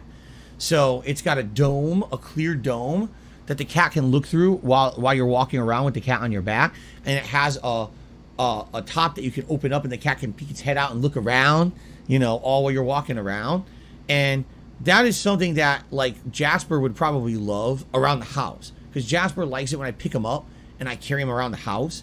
He probably wouldn't want to go outside. He is not an outdoor cat. He seriously would probably be so nervous. When we take him to the vet, he basically meows and cries the entire time to and from the vet. He does not want to leave this house. He's so happy here. He's not that adventurous of a cat that he wants to go outside in any capacity. Okay? So, I think it's cool that they have this merch tied in with Stray for the first time. Of course, it's insanely expensive. Like, ridiculously over-the-top expensive. The backpack, which is just a backpack with a dome and a thing that opens up on top, is $140 to pre-order. What? It's a fucking backpack. What the? What? This is what always happens. They do these tie-ins and then they mark up the price. It's pretty ridiculous. But anyway, I thought that was pretty neat. I was seeing it on social media this morning. Okay. You know what this reminds me of? Phil is like, you know when you were younger, right? When you were a kid, and it's nearly Christmas, and you drop these hints towards your mum and dad. Not massively heavy hints. Obviously, they're kind of obvious hints. But it's like, oh, that toy I would really like. I mean, I've been really liking the look of that toy lately. This thing, I've been really liking the look of this thing lately. That'd be kind of cool to have. This looks kind of fun. This kind of thing looks kind of fun. He really is he's basically doing that to his fans. It's like, I really want this thing, but it costs money, so you guys please step up and give me the money so I can buy this thing that I really want for no real reason whatsoever, other than to just go about my house in a backpack carrying my cat. He wants to carry his cat about his own house in a $140 backpack. He genuinely is saying that to his fans, and he wants them to pay for it. He just wants a nice shiny new toy, yeah. So the two topics that I want to talk about, all right? Let's do a little bit of an addendum to my Phil's Day Off discussion from yesterday, all right? So, as you guys know, financially I've been really strapped recently, okay? Everything's been very, very tight around here. And last week, I really, really relied on you guys and leaned heavily for support so I could have a nice day off. And a lot of people then want to know, well, did you have a nice day off? How did it go? The good news is, yes, as a result of you guys supporting my streams last week, I was able to go grocery shopping. And I was able to restock on a bunch of stuff that we had run out of around the house that we needed to restock. I'm talking like cleaning items, paper products, that kind of stuff. I was able to get Jasper his stuff for the week. Some cat treats and, man, what was it? No, not litter. I don't know. I'm having a brain fart. I had to get him something else this week too. Okay. But primarily the big thing that people like to hear about is what did we eat, right? So each week when we have our day off, we eat. And if we're going out for the day, we eat out somewhere while we're out. If we're not going out for the day, I usually run errands, come home, and then we order in. So since we haven't had a lot of money recently, we ordered in. We didn't have money to really be out all day or do anything else. So we ordered in. We had a few different options to talk about or to think about. And we decided that we wanted to do something that was going to be a good value. And maybe we could actually get some maybe some leftovers. We were trying to look at places that we have eaten at before, but we haven't eaten at in a long time. And so basically, we started getting hungry for, like, Kat really wanted soup. She was like really feeling like soup. She wanted some soup. And I was like, well, where can we get good soup from? I mean, we've kind of already eaten Asian food recently, and you get like a wonton soup or something from there. And we started to think of other places nearby that do soups. And we're like, oh, we have a Panera Bread nearby. And, they do delivery. But what else would we get from there? And I'm like, well, you do like a soup and sandwich combo, right? You do like a soup or you do a bread bowl soup where they have bread that they hollow out and they pour soup inside. So we're talking about that, and then we go to actually look at the cost to order stuff from Panera Bread, and we're looking at it and we're like, wow, this shit is expensive. I'll give you an example. They have these options that it's called you pick two, and you basically get either half a sandwich in a soup, or half a sandwich in a salad, or a salad in a soup, or two different half sandwiches from two different sandwich styles. And then you usually get a couple sides with it or whatever. If you go to the store, now again, we haven't been to Panera Bread in a long time. I don't know what the prices are in store. But you used to be able to go to the store and you could get one of those combos for maybe $10. Maybe $11, $12, maybe a little bit more than that. But basically, it was very filling. The half sandwiches they give you are usually quite big. And then the soup is very filling too. So it's a big meal. It's not like, oh, I got a tiny half sandwich and I'm starving. I didn't get a full meal. It's a good meal, okay? And by the way, it's definitely better quality than, say, fast food. Even though it is fast foody, it's usually fresher ingredients, tastier ingredients. It's not fried food that's terrible for you, okay? You get chicken sandwiches, you can get turkey, you can get roasted beef, you get a BLT, you get tuna salad. There's a bunch of things that they offer, okay? So we're looking at the menu, but we're like, dude, is there something wrong here? We're looking the prices seem really high. I'm not even kidding you. One of them was one half sandwich was $10. So a half sandwich is $10? Something's up. I think what it is some places, when you go with the delivery services, they just have big markups. Some places just have a lot of markups. And I don't know why the markups are so high, but it's weird because some places we've ordered from, I'd say the value is there and the prices they charge are very close to what you would pay if you were there in person. Not even getting delivery. But some of the places is just freaking really expensive. And so we're looking at Panera and we're like, this is way expensive compared to what we remember from the store. So maybe we're not going to get this then, right? This looks really expensive. Why get it delivered? Because Panera Bread is a half an hour away. So you think I'm going to drive an hour to eat Panera Bread? Seriously. No, I'm not. Okay. So anyway, we're just looking around at the menu. We're like, a lot of this stuff looks good. But honestly, I don't know what we're going to pay. It's too expensive. But then my wife noticed something. She said, did you notice they have a family meal section? I was like, well, usually isn't that food for 4 or 5 people? Wouldn't it be really expensive? She's like, no, some of these are under $40. I was like, let me take a look. So we start looking at the family meals. So listen to this. A half sandwich at Panera Bread is $10. But there's a family meal option. The family meal is 4 half sandwiches, a large quart of soup. So not just a cup of soup. This is 4 or 5 cups of soup. A giant French baguette bread, huge full-size French baguette, and a large salad.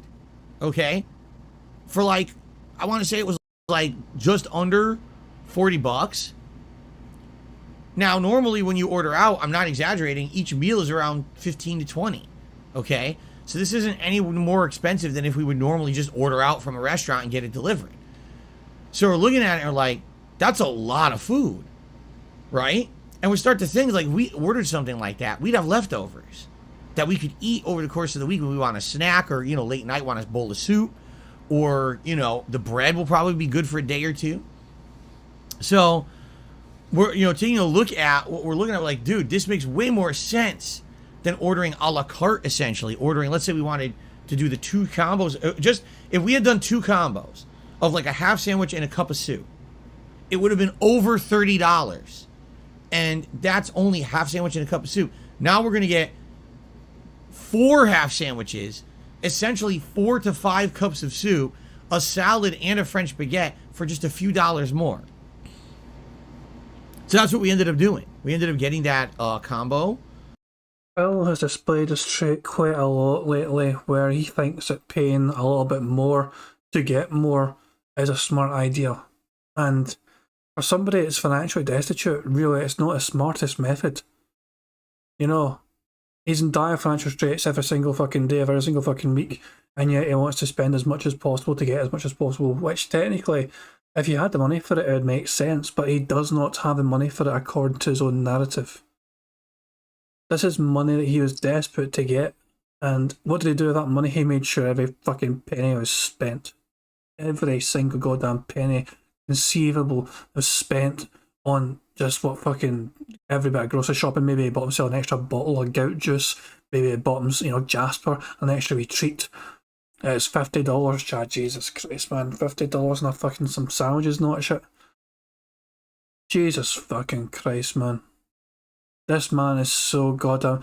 Imagine if, like, people gave Phil money, like you know, as a loan. Imagine, you know, as a friend, imagine pretending to be this guy's his friend, right? And he asks to borrow money off you. And, like, then he's like, okay, he'd have to wonder, what's he doing with that money I gave him? Why does he need my money? I really need to buy some bread and soup. I was like, what? You want to borrow $50 off me so you can buy some bread and soup? Yeah, your fucking mind. Just go to the shop, buy some bread, buy some soup. It'll cost you like $2. He doesn't need to spend $50 to buy bread and soup when you can go to a shop and buy bread and soup and make it at home. There's no way. You're not telling me that the price is justified for ordering this, is it? There's no way the price can be justified for having bread and soup delivered to you for $50, even if it's a whole bunch of different breads and a bunch of different soups. This is absolute insanity. This is so stupid. I really hope his chat comment for it and he gets salty at them and he starts fucking calling people idiots, because that'll be one more bingo thing. And it was great, actually. So I think we ended up getting the roast beef sandwich and there's a chicken sandwich. So yeah, we got 2 halves of the roast beef. I think what they call it is like roast beef with white cheddar and horseradish sauce. And the other was like chicken chipotle avocado or something like that. So the thing is, I really like horseradish. Kat really doesn't. So she tried the roast beef. She's like, oh, the horse. The horse does not like horseradish, so I don't know if I should be surprised or not, but the horse does not like horseradish. That was just too easy a joke for me to ignore. I had to make that easy, basic, boring joke, but god damn it, it was just set up for me. I had to pause and say it.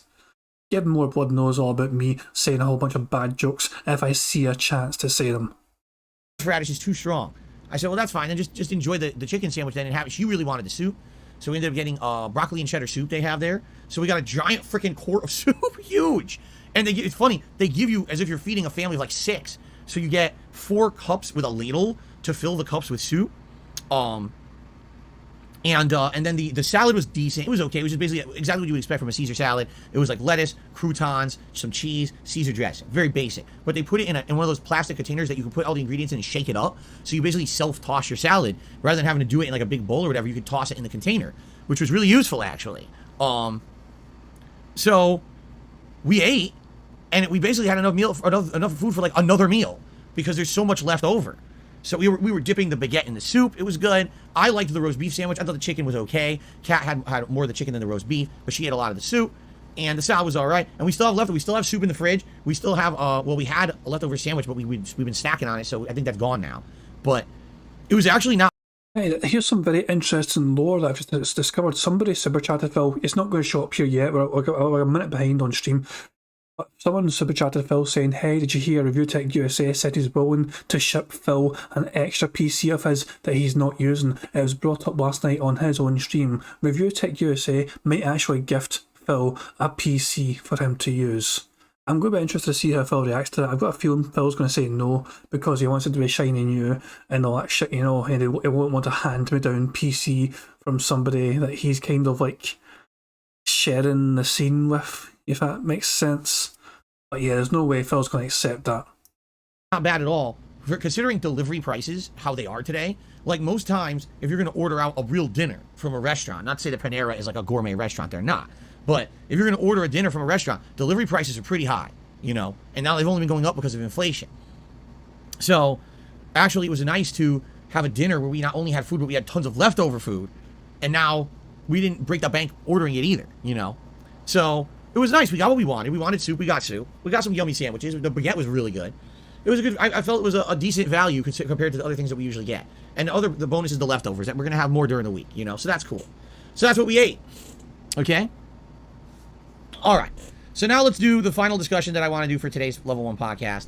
Let's talk about what's currently going on in regards to my setup, my equipment, the issues I'm having with it, and basically some options that are going on and stuff like that, okay? So, hold on, because I have to burp. Ooh. Hoy. Excuse me. It's absolutely disgusting. Okay.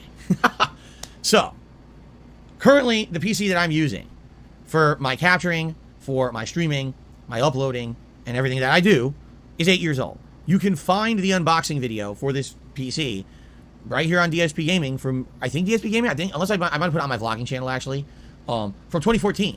The day it arrived, I unboxed it, and I started using it, and I will say this, even though, honestly, the PC didn't do everything I wanted it, I was hoping when I spent so much money on this PC, almost $3,000, yes, when I spent so much money on this PC, it was going to be able to be like a high-end gaming rig, and it was going to be able to capture and stream. That never happened, all right? It just didn't. It never happened. I was able to play games on it, but then when I tried to capture and stream, essentially it didn't work that well. And I think it was because there was a few different reasons. Allow me to explain. Number one, I don't do things the way a lot of other people do, all right? A lot of other people basically were catered to one audience. Either a live streaming audience or a YouTube audience, okay? For example, if you were catering to a live streaming audience, all you care about is the quality of your live stream. So you play a game and live stream it, say on Twitch. Twitch would auto-archive it, and if anyone ever wished to watch it later on demand, they could watch the archive stream you left on Twitch. But for the most part, all you cared about was what went down during that live stream, okay? There you go. If you're a YouTuber, and all you really care about is YouTube, then what you're caring about is the quality of video that you're uploading to YouTube. You don't necessarily care about the quality of the stream that is presented on the internet while you're live streaming it. All you care about is that the on-demand audience can watch the videos, that the videos not only look good, but they'll get ongoing viewership for an ongoing playthrough, and that ads get placed on each video and all of that, okay? For me, I've kind of been towing that line for a very long time because, at least in 2014, when I was live streaming, it was fan service. And what I mean by that is I wasn't catering to the streaming audience. I wasn't even talking with the streaming audience. But at the same time, I wanted my streams to be like of a good quality that people would at least want to tune in for some reason. Okay? Now, hold on a second because there's a troll. Let me get rid of him. Okay. What an idiot. The other thing is I've always wanted my YouTube videos to be good. Like, no matter what, the end-all be-all is that I want the YouTube videos to look good because that's my audience that got me started on the internet as a content creator, and I still have thousands of people on a daily basis who follow my videos and watch my content on demand on DSP Gaming, right? But if you haven't noticed, unlike in 2014 when I started, and that was my mentality, things have changed. Since 2017, I've been an interactive streamer, and the streams are, quite frankly, my primary focus. Being interactive with you guys as in my audience, chilling with you, talking, enjoying the games together, and interacting when I play the games. And then, of course, as I've told you guys, a lot of my support comes in via the live streams, memberships, super chat, super stickers, tips, now gifted memberships. Okay, that's really a giant chunk, if not the primary income that I make. All right, so here's why, sadly, I always had issues playing games, but then basically having that content uploaded and streamed at the same time. When I started out doing this stuff in 2014, the quality that I would stream at was different than the quality that I would record at and upload to YouTube. Okay? It was different. It was like two different encoding processes going on at the same time. So anytime that I was capturing and streaming, I was doing two completely separate processes, which would destroy my CPU. Okay? Now, that was a long time ago, right? That basically I always had to do that when I was streaming on Twitch, because sadly on Twitch, the quality is very limited. I don't know why, but they limit you to a certain bit rate. Back in 2014, it was 3,500 kilobits per second. Years later, they upped it to 6,500 kilobits per second. All right? So I would be doing streaming at those qualities, but then I would try to record at a different quality entirely, so that I could have a better quality of video on DSP Gaming when you watched it back on demand. A lot of people would say, wow, if I watch Phil's playthroughs live, they look okay, but when I watch the on-demand videos later, man, they look way better. That's because I was doing different qualities. Now, over the years, that changed, all right? Over the years, I had to basically do all one quality. And the good news is, now that I'm fully here on YouTube, YouTube does not have any limitations to the quality of video that you broadcast on their streams. Actually, I mean, within reason. I'm sure you probably couldn't do really, truly unlimited. But like right now, I'm broadcasting at some 8,000 to 9,000 kilobits per second. That's the quality of my streams. I would not be able to do this if I was on Twitch right now. They limit you to 6,500. So the quality of my streams has... Just to clear things up, I am apparently broadcasting at 10,000. So, even my fucking piece of shit garbage bingo stuff is better than Phil's stuff right now. Dramatically improved in the last year since I moved to YouTube. And by the way, I'm also recording this for YouTube, same exact quality, okay? But the weird thing is, I tried basically doing that and then like running a game and it doesn't work anymore. Like it craps out. It just chops up and it won't even run right anymore. And I don't know if that's because my PC is so old. I don't know. So basically, here's the deal. This PC, since the day I got it, never was able to really fully run a game, capture and stream for various different reasons. Probably first because I was capturing and streaming different qualities, and then later on down the line as the PC got older and bogged down with shit, okay? I really wanted it to do that. When I spent $3,000 on this PC, that was the whole point. And it never did what I wanted it to do. So I was kind of disappointed in that regard. And then come to find out, people were like, oh, well, aren't you aware that people who do this full-time usually have a high-end gaming rig that they play their games on, and then they have a capture rig that they capture from. They don't do it all on one PC. And I was like, like, what the fuck? No, like literally, not a single person in 2014 mentioned that to me. They all were under the impression that if I bought a better, a high-end PC that was, had all these components. I'm going to rewind, guys, because I want to confirm something. Sorry, let me rewind like 30 seconds. For various different reasons. Probably first because I was wanted it to do that. When I spent $3,000 on this PC, that was the whole point. And it never did what I wanted it to do. So I was kind of disappointed in that regard. And then come to find out, people were like, oh, well, aren't you aware that people who do... People were like, I thought if what he said has been, he got told, or somebody told. Nah, he never actually said I'm being told, so it doesn't count. It doesn't count. It's not close enough. I thought it might have been, but nah, it's too far away. This full-time usually have a high-end gaming rig that they play their games on, and then they have a capture rig that they capture from. They don't do it all on one PC. And I was like, like, what the fuck? No, like literally, not a single person in 2014 mentioned that to me. They all were under the impression that if I bought a better, a high-end PC that was, had all these components, that I would be able to do what I wanted, and it just never happened, okay? So anyway, basically what happened is in the last 8 years, I just stopped caring about PC gaming. I wanted to get into it, and I just stopped caring. I was like, fuck this. Enough is enough. I'll just focus on my consoles. And that's what I've done in the last 8 years, and I've been very successful doing that. I really don't feel like I missed out on much of anything not PC gaming, which is funny to me because you still got the people who scream PC Master Race, to which I respond, oh yeah? Well, I haven't had a gaming PC for 8 years, and what did I miss out on? What groundbreaking games that were PC exclusive did I not play exactly? Really? I'd like an explanation. It says he's been successful in 8 years since he's just specifically done like console gaming, but in the last 8 years, his girlfriend broke up with him, bankruptcy, and then what fucking else is PC's dying right now, you know, just trying to stream those goddamn consoles, and he's currently in debt every single fucking day, and he's begging for money every single day. Very successful, my arse. He's successful at grifting money every day to just survive another day. That's essentially it. Very successful, is extremely pushing it, you know, extremely pushing it. I would not say extremely successful. Drink some more gin, Phil. I would think it's the opposite. If you didn't have the PS4 or PS5, if you didn't have an Xbox console at launch, you probably miss out on a lot of really exclusive games that would have been great. Now, the good news is a lot of those games are now being ported, right? A lot of those games are finally being ported to PC. But isn't that just the opposite of what the PC Master Race says? They're of the impression that, always the best games, the best gameplay experiences are PC only. Like, what are you talking about? Actually, most exclusives are console these days. You don't know, you're actually completely false. It's just a really weird narrative. This elitist group of people who I think are like living in the past. Again, I'm not saying that PCs can't be amazing and can't play games better than on console. I'm just saying that it doesn't really make sense to me that people act like PC gaming is the end-all, be-all, best experience when you literally miss out on it on games regularly because you're a PC exclusive player. You see? Okay. Anyway, that being said, what's happened over the years is my PC has been used like crazy. I would argue that this PC has probably been used more than any other PC on the planet, besides maybe a few. Every day. I'm here all day streaming and capturing on this thing, right? This thing has been through the ringer. I am shocked it lasted as long as it did, and it's still working to this day. I'm amazed that it has this longevity, okay?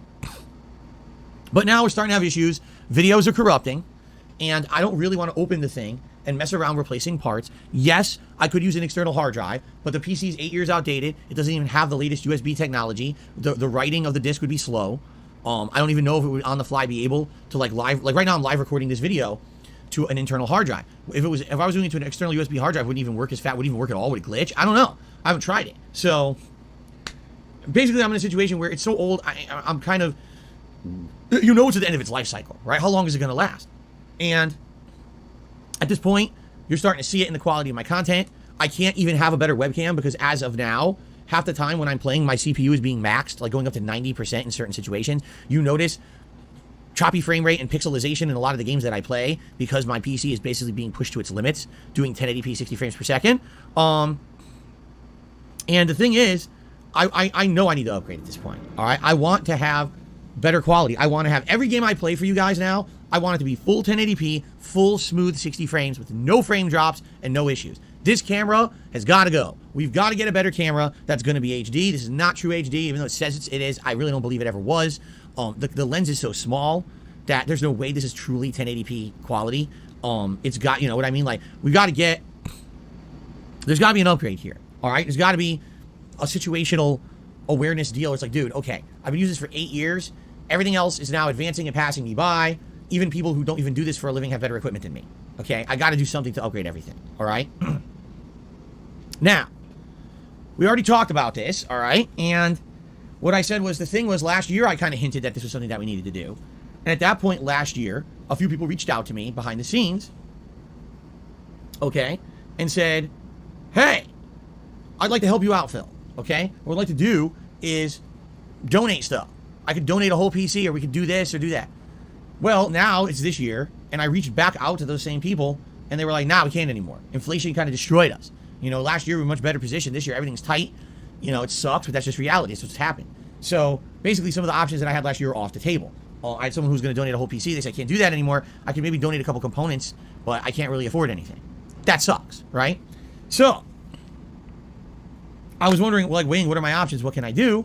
And as I've been kind of weighing these options, a couple options have happened. So here's the options, the way that I see them. Here's the options. Option number one, all right? I could do a fundraiser, a special event. All right? And this special event would be a marathon of something. I don't know what it would be. Maybe it would be something I've never done before, something outside my comfort zone, maybe a challenge run, a speed run, you know, something different. And the point of the event would be to raise funds to buy a new PC and or a new setup. It wouldn't just be the PC, but it would also be a new capture device for said PC, a new webcam slash digital camera, whatever it would be that I would be using. So maybe some new lighting and stuff like that. Essentially an overhaul of my current setup. Okay? That's what it would be for, a fundraiser for that. However, I've already explained to you guys why this could shoot myself in the foot and end up being really bad, and here's why. My viewers are normal people just like me. I don't have any fucking billionaires financing my business here, right?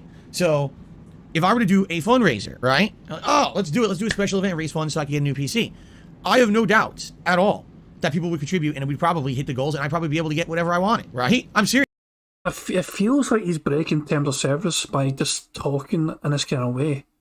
He's specifically saying fundraiser, get him a new PC.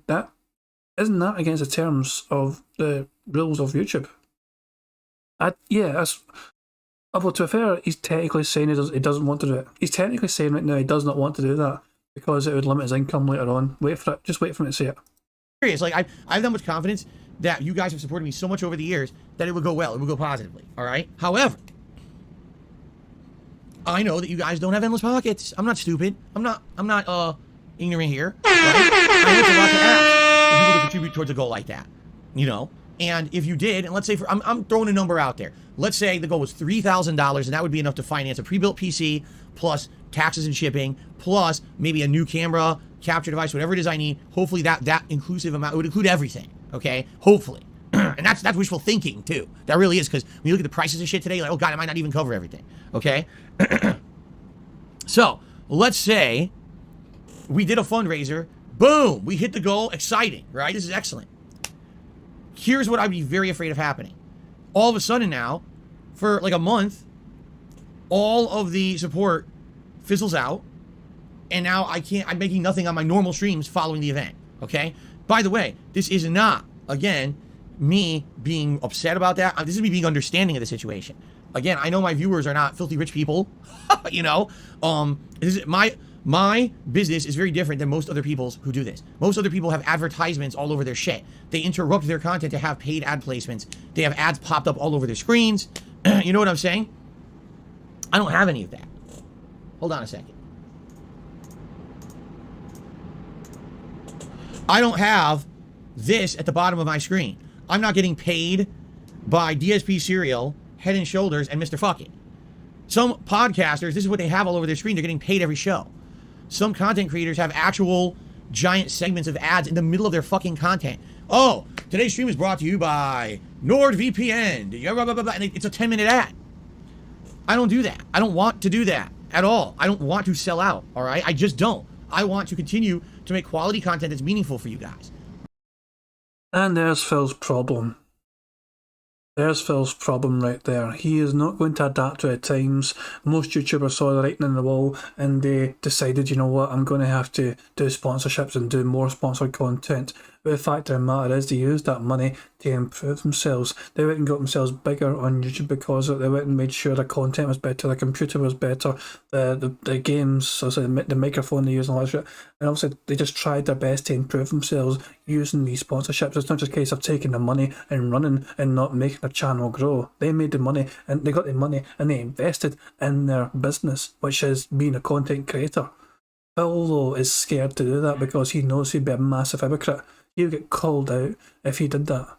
Phil, obviously, he's gone back in his word several times before, but him getting a sponsorship, he knows that would just be such a bad look for him just because of shit he's given so many other people over the years for being a shill, for being a sellout and all that jazz. There's no way Phil's ego could survive that kind of thing. But really, Phil should get a spot. I mean, it's one of those things, even if he doesn't like... Money, yeah, yeah. Money, money. Oh, money, money. Yeah, yeah. Money, money. Oh, thank you very much, BlackMage66 for the super chat. He says he wants WWE and PC money from the same four people. Exactly, yeah. I mean, I don't know who's trying to delude. He's got some very well-off fans that seem to have very deep pockets to give to him, especially when he calls on them to give. I don't know, man. It's just crazy. Phil needs to see the writing on the wall, and it's unfair to fucking suck his fans dry for every penny they've got. He even admits himself that he probably couldn't do a fundraiser as well as expect the normal tips afterwards to go towards a computer goal, because he knows he cannot keep, going back to the same well over and over again so often and so quickly. because that well's running dry. But he refuses to adapt. He refuses to just fucking swallow his pride and just say, okay, I'm going to take this sponsorship. I'll take the few $1,000s you guys are giving me for the sponsorship. It's crazy. Right? But there's basically a price for that. And the price is, and now here we are, and I literally have been living paycheck to paycheck. Every week I wait for tips to come in to pay my bills and or go shopping and do the things I do on my day off. It's that tight of a situation. And so because of that, I don't have funds for this kind of stuff. Yeah, money, oh, money, yeah, money.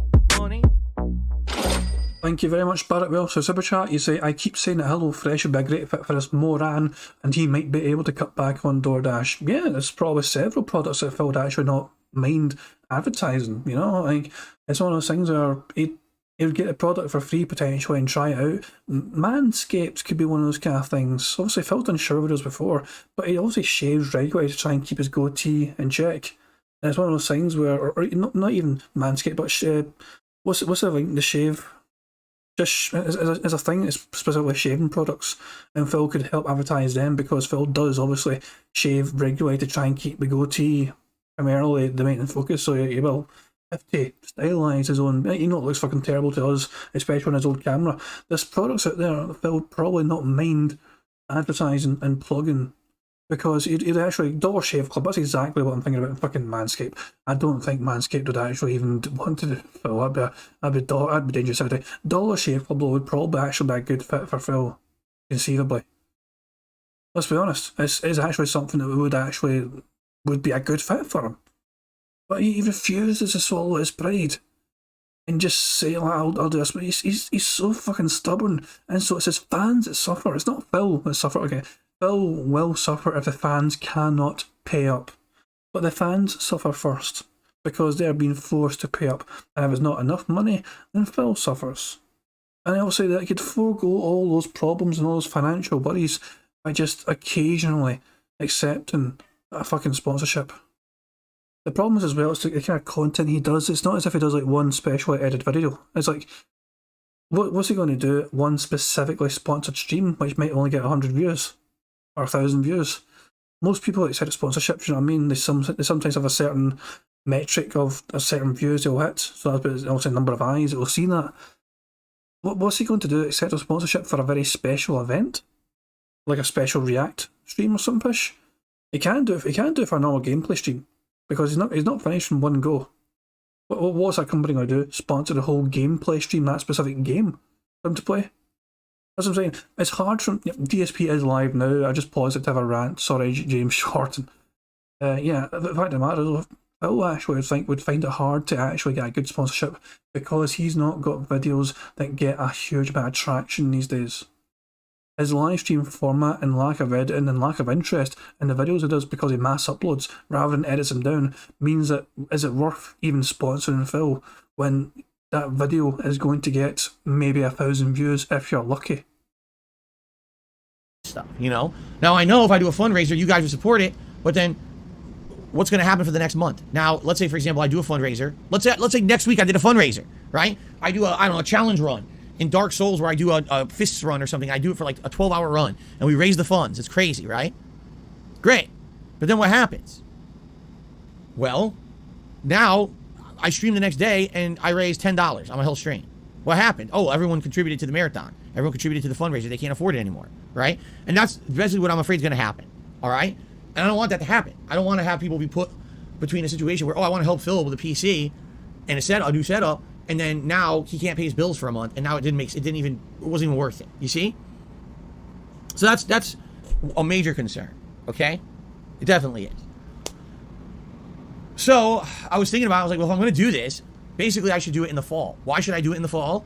Because that's when all the new games are out. That's when I'm already seeing artificial growth, and it is artificial growth because of new game releases. Because there's new game releases coming out, more people coming to the channel, more people are watching, more people end up supporting in the fall, because there's like new release, like nonstop, okay? So if I were going to do that, that's what I would do. I would do it in the fall, so that way, hopefully, even if some people step up and support, there'll still be newer people coming to support the other playthroughs, all right? So that's kind of option number one. All right, that's option number one. My nose itches. Option number two, all right, would basically be to settle for something way less than what would be ideal for a real upgrade of my business. All right. And I'll be honest with you guys, because people have been talking about it in my stream chat. I honestly don't know why this has become public knowledge. I think it's kind of silly that it did. So basically, I got a private message from Review Tech USA over the past couple of days, and we were having a conversation about all different stuff, unrelated stuff to anything we're talking about now. And he was like, hey, just so you know, I have an older PC that I could donate to you. He's like, I know that you've been saying in your videos that your videos are corrupting. So obviously this is a problem, and I have an older PC that I can donate. So I talked to him about it. I was like, well, you know, first of all, why in the holy hell would you want to just give me a PC out of the blue? It doesn't make sense. And he's like, well, basically it's because he doesn't need it anymore. It's just taking up space. Selling it is a hassle. He doesn't really need it to sell it. He also like a need for him to get the funds for it, I guess. And he said, basically, if I just paid for the shipping, he could ship this PC to me. I said, well, what is it? Well, it's PC from 2017. It's already 5 years old. It does have some older components in it. Is it slow? Fuck no. But it's not a new high-end PC to do stuff either. Would it do what I need it to do, which would be 1080p, 60 frames per second, being able to handle a better capture device, being able to handle a better webcam? Honestly, I don't know. Want to know why? Because I'm not tech dude. You know what I mean? Like, I don't know the difference between this stuff or whatever. All right. But I know for a fact if it's a 2017 PC, okay, it's not essentially what I'm looking for. When I upgrade my stuff, okay, I'm looking to do something it's called future proofing. I want to get something that I know I can use for many, many years. So if I have to take time away from my daily routine now to adapt to a new setup, I have to do research on how to do new things with said setup. Let me understand this correctly, just so I'm not misunderstanding the entire situation here. Review Tech USA is offering him a free computer from 2017, which is already more modern than what he's currently using, and he only needs to pay for shipping. That's all he needs to pay for. He doesn't have to pay. He's not asking for money for the PC. All Phil's have to do is pay for the shipping part of it. And Phil is not wanting to do this because it's not a brand new shiny PC, because he won't be able to use Review Tech's generous offer long term. Am I understanding the situation correctly? He does not want this PC because he won't be able to use it long term because it's an older PC already, like 5 years old. And it's not as if he has to pay money. It's a free upgrade. It's a free upgrade. Obviously, ignoring the shipping, it's a free upgrade already, right then and there. And he's refusing it. This guy, there's something seriously wrong with this guy. I cannot, there's no words. There's no words for the stupidity of this man. The greed of this man. If it's not shiny and new, he doesn't want it. And integrate it into my daily content. It's something that I'm going to do, and then I can do it for a very long time. It's not going to be, oh, so I get a PC, right? And I start using it, but then within 2-3 years, I got to do a new PC again. You see what I'm saying? And my concern is, number one, let's be very honest about here.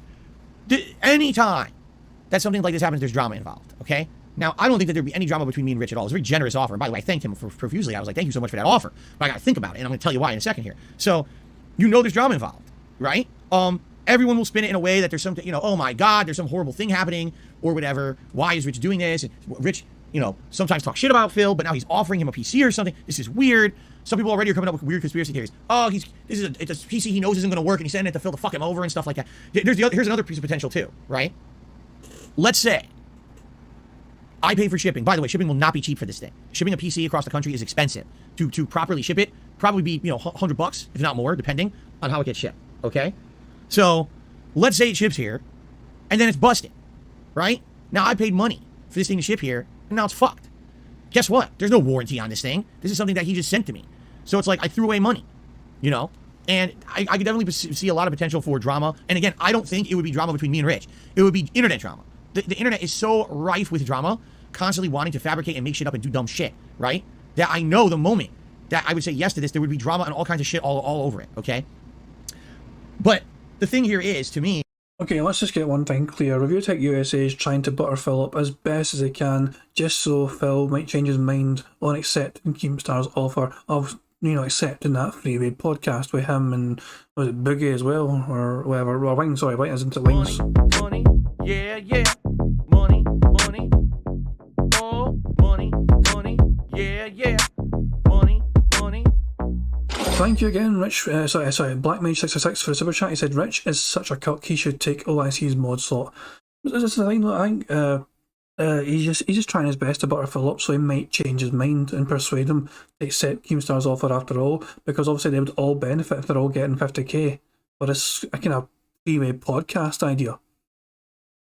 I generally think he's just trying his best to get on Phil's good side and keep on his good side and maybe persuade him, you know, to say, look, we can try and control this as best we can. Keem's giving us the money for this, and we can still try and control a narrative in a certain way where Keem won't derail it with his own shenanigans or whatever. I don't know, that's what I'm saying. It's a very, we don't actually understand, obviously, the fucking concept or the idea of the whole show. How much control would Keem have over all three of them? Would he have any control, or would he just want to see fucking three cows tear each other apart? I have no idea.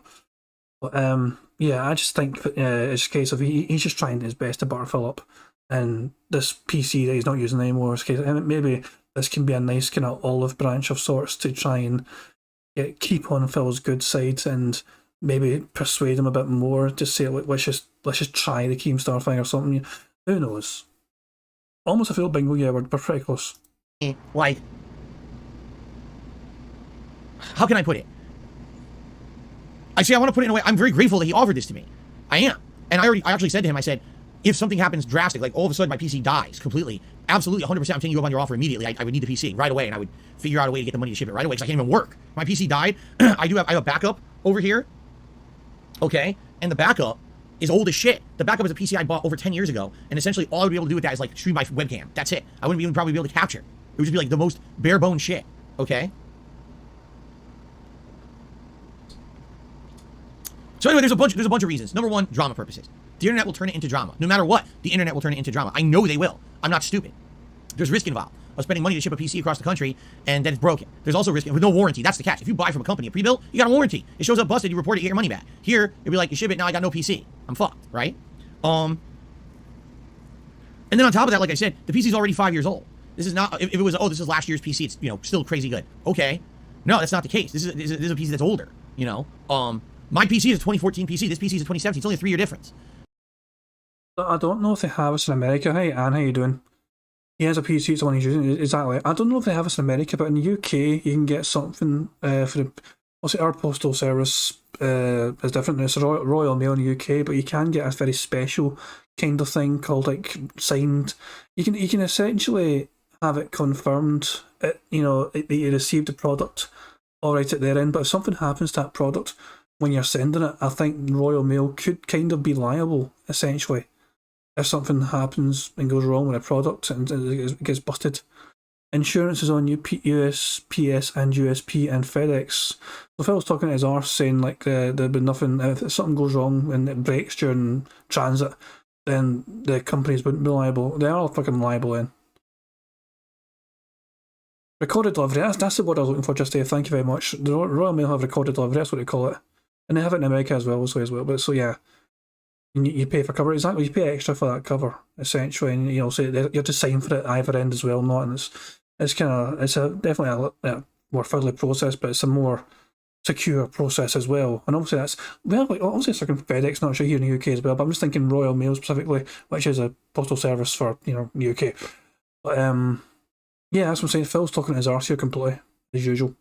Completely talking to his arse. This is a PC that's older, you know? My PC is a 2014 PC. This PC is a 2017. It's only a 3-year difference. It's not an 8-year difference. 8 years is a lot different than 3 years, technology-wise, you see? So, no, like I said, the other thing is, for me, you have to understand, I'll be honest, I'm kind of a dinosaur now. I'm getting older, right? I get set in my ways. I like having things set up and working and not having issues and not having to fuck with stuff constantly and change stuff constantly. If I spend time getting a new PC, getting it set up and working, reloading all of my things onto it, you know, my layouts here for OBS and everything, if I get used to a new capture device, which will probably be different than what I'm doing now, and I have to learn the ins and outs of that, and a new webcam, new lighting for the office, which all this would be part of the deal of getting this new setup. I want it to last. I don't want it to be, oh, I get this PC from Rich, and I sit down, I set up my office, and I use it for 2 years, it's already outdated, and now I need something new. You see? So, for me, ideally, I want to get something that's brand new. I want to get something that's going to have fresh new components that are going to last me a very long time, all right? And there you go, he wants the most expensive thing possible, the most updated stuff in it possible. I don't even know what the most updated graphics card is. Is it like a 3090 or something? Does a 3090 even exist yet? I don't even know if a fucking 3090 exists, but I know they've got like 3080s at least, but he wants the most up-to-date shit possible. The PC I've got right now works very well. I'm streaming right now, like full 60 frames a second, 1080p, 10,000 like fucking kilobytes. So, and also I'm not doing anything like massively streaming, but I play games as well. I stream games as well. To sometimes whether it's Quick Blash or whether it's GTA 5 and all shit playing games. So, but it works. I can stream perfectly fine this, to you guys and talk to you guys and like fucking play my daft wee soundboard as well for OBS, not shit. And it all fucking works as it should intended. But Phil, it's unbelievable. It just sounds unreal. He wants to absolutely future-proof this as best as possible, so he doesn't have to fucking lift a finger for another 10 years. He does not want to fucking have to worry about things getting outdated anytime soon. Which I guess technically, this is Phil's thinking though. He'd rather spend $4,000 to future-proof for 8 years than spend $2,000 to have a good experience for like 6 or 7 years. That's what I'm thinking. He wants 10 years guaranteed. Almost, not it wouldn't be a guarantee, but he'd probably feel safer. Maybe get a decade of streaming or something and recording at the same time if he has the most premium fucking piece of hardware possible. But he's not willing to spend half of that to get like something you could probably still enjoy 6, 7, 8 years worth. That's not good enough for Phil. He doesn't want to fucking downgrade. Phil's never been the kind of guy to ever downgrade, well, except when it comes to women. Nothing I could do, dude. Bugs female mechanics. Right, that's what I want. Doesn't mean that's what I'm going to get. In reality, I've learned the older I get, sometimes you just got to settle for stuff. And I think that's the situation I'm in right now, is that, sadly, I might just have to settle for stuff, regardless of the fact if it's best for the business, But now there's been another development. There's been another development, okay? Someone in the meantime, as all this has been going on, has reached out to me, all right, and said, I would be willing to help finance, if not fully finance, a new pre-built PC, okay? I'm not going to say who it is. I'm not going to give any details or anything, but this is someone who's been a supporter of mine for a bit now, and of course, you're going to have every idiot is going to fucking say stuff. No, you're all wrong. You're all idiots. Seriously, every one of you is going to be wrong. It's not anyone will publicly know, actually, like that. You wouldn't even know, okay? But this is someone who has supported me and said, hey, in this situation, I understand what's going on. I'd like to help you with the situation. So basically, what do you need? And I was like, I don't know.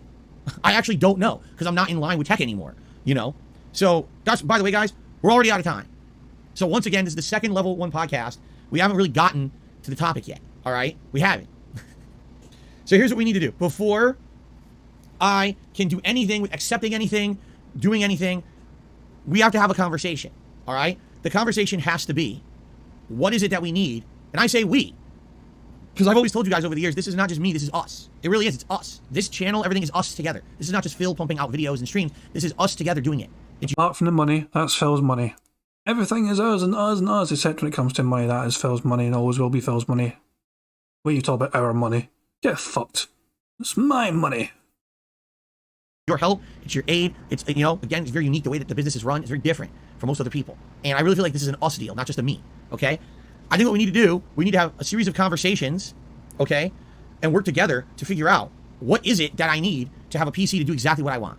And I'll be honest with you, gaming on the PC is not a concern. For me, it's capturing and streaming at a full 1080p, 60 frames, no frame drops, no choppiness or pixelization. I want it fucking buttery smooth. I also want a camera that's going to be good quality HD, like every other motherfucker has and I don't. Every other streamer has this and I don't. Somehow it became common to do this. I don't have it.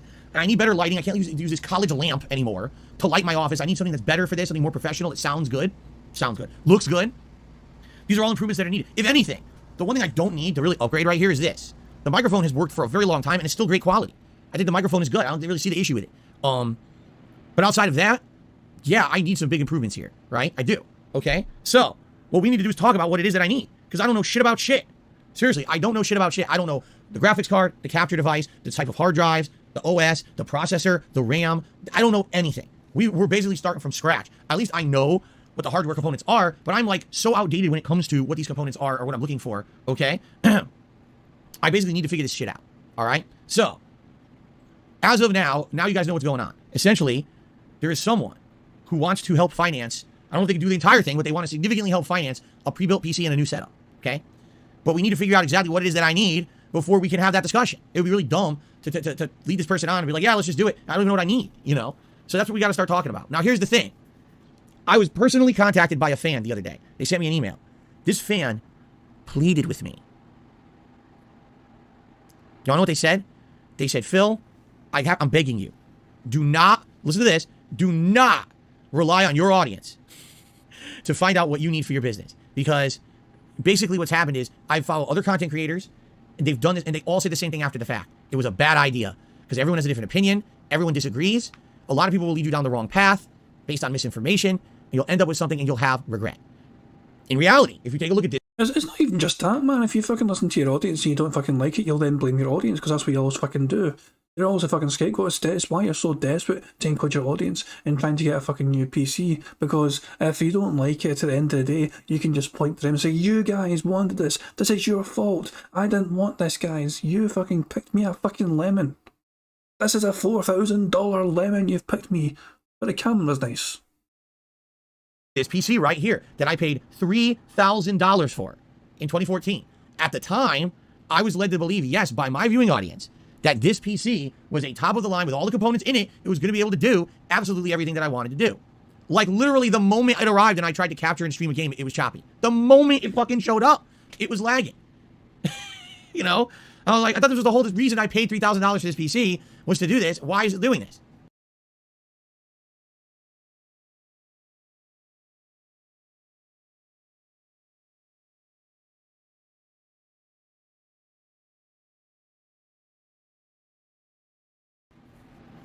So anyway, I think what we need to do again is talk about what is it exactly that's needed. All right, for my purposes. So what we need to do is start a discussion. What am I looking to do?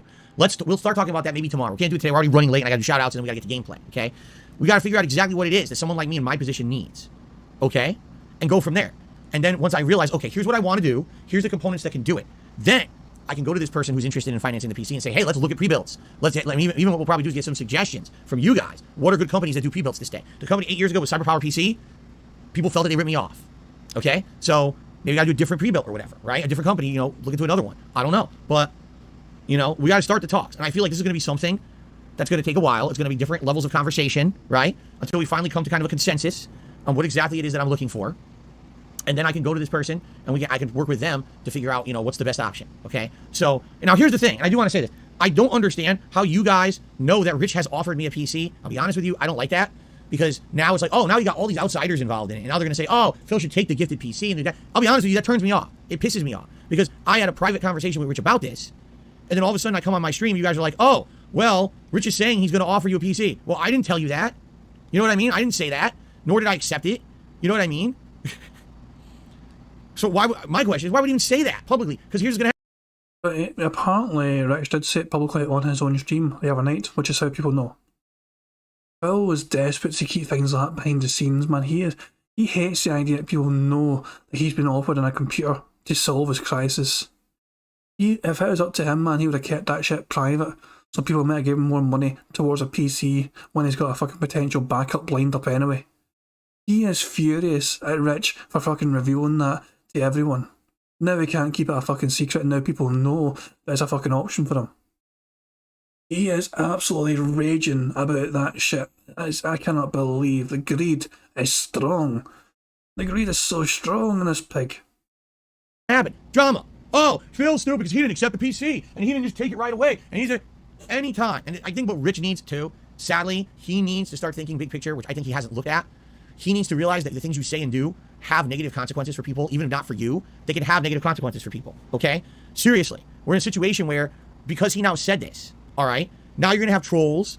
You're going to have assholes. You're going to have people who are doing stupid shit, you know? Oh, you didn't take it right away. Why not? Phil's an asshole because he didn't do this, because he didn't do that. For me, it should be stuff that's if you're going to do this, do it behind the scenes, and then later on after the fact when it's done. Okay. An offer was made, an offer was accepted. Someone's grateful. Let's now talk about it in a positive way to our following, right? That's the way to go about it. Now, let's start talking about this early before anything's even been determined. Like I said, we're in the early talks of what I would need if I were to upgrade my setup. My PC is not dead yet, okay? We have a little bit of time, a little leeway, I feel, to mess around with this a little bit before we get to that point.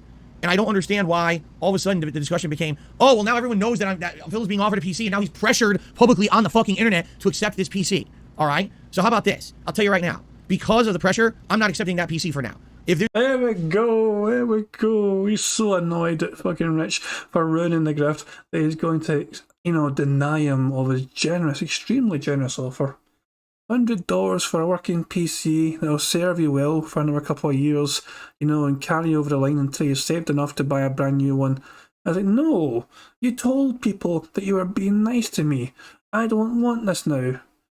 How am I supposed to fucking tell people I really need money for a new PC when you've told them as well that you've offered them me one to use? Oh, for fuck's sake, is this incredible? You know what? I'm taking I'm being told. Because he's basically saying like he's bitching and moaning about the fact that people were talking about this in the stream already, and it's kind of construed. I'm just taking it. Fuck it. So. Get the fucking horns going, get the horns blaring. It's essentially, I'm going to remove it, I'm being told anyway, I don't fucking like it, but I'm taking it because he's talking about a lot of things that chat were saying about being told that fucking Rich revealed it on stream, and he's sick and tired of chat knowing about it and his fans knowing about this. Holes being poked in the grift and Piggy's pissed. It is exactly. He is so angry about the metrics of this. But let's be honest, it's a full house almost. We're not going to get a dumb close up, and I don't think it's going to blow his nose either. a situation where we can't figure something out, there's no other way for me to get a new PC, then I would consider it. And by the way, I already told Rich that too. I said, hey, Rich, just so you know, I would rather work with this person who told me they would probably finance a new PC. Let me talk with my viewers to figure out what I need, and I would much rather get a newer setup. So that way, when I have the newer setup, it's future-proofed, as opposed to me taking your offer, needing it for 2-3 years, then needing to get another one. You know what I mean? I'd rather just get a new one now. All right? I just don't understand how it became public knowledge before I even talked about it. That pisses me off.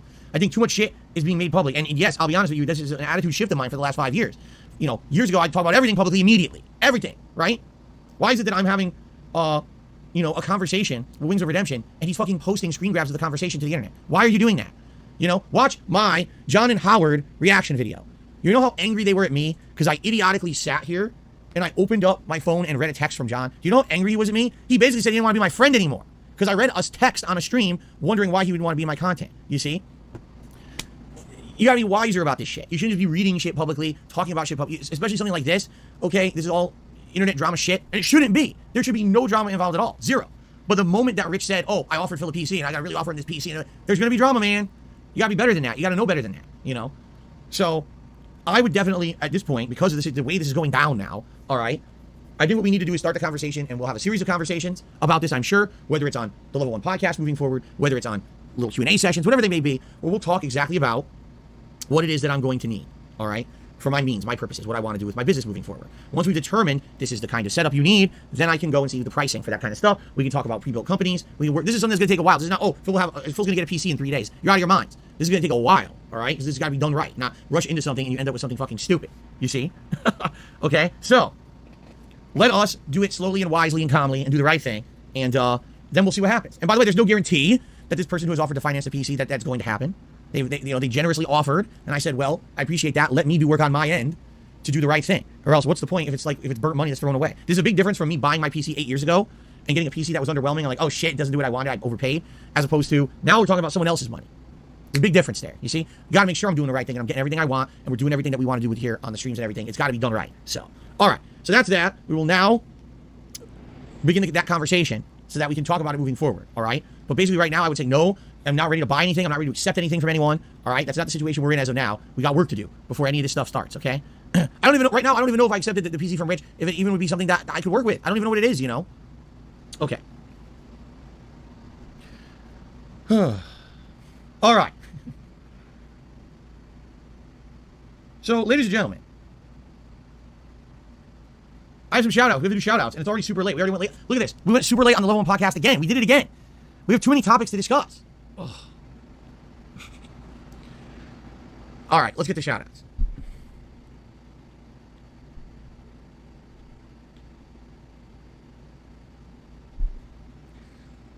Spartanius one did a $10 super chat. This is the person who paid Andy Dick for that video 2 years ago. He says, for the record, all that I told Andy in the description of the cameo was to send a shout out to my favorite Twitch streamer, Darkside Phil, since he's a big fan of you. Everything else was all him laughing out loud. Yeah, and you can say, man, did he do... That video is something else. That video is seriously something else. Oh, there's going to be more people, so I'm not going to put down a leaderboard. So thank you to Spartanius1, and I'm looking forward to see what you come up with as an intro to the Level 1 podcast. It's pretty funny. Smokey McPot did a super chat saying, did you hear that Review Tech USA says he's willing to ship you an extra PC of his that he's not using? It was brought up last night on his stream. No, I didn't know about that. Thanks for breaking the news. Jasper Burnell did a super chat and says, take Review Tech USA's PC, for God's sake. Don't make your viewers cough up $3,000 for a high-end PC that you're not going to use to its full capability. Do you see my point? You see my point? Because Rich said it publicly, now I got to put up with this shit. And that's not fair. That's just not fucking fair. That now I'm going to have to put up with people who think they're know-it-alls. Oh, you should have done this, you should have done that. Already I'm getting pressure. It's not right. You know?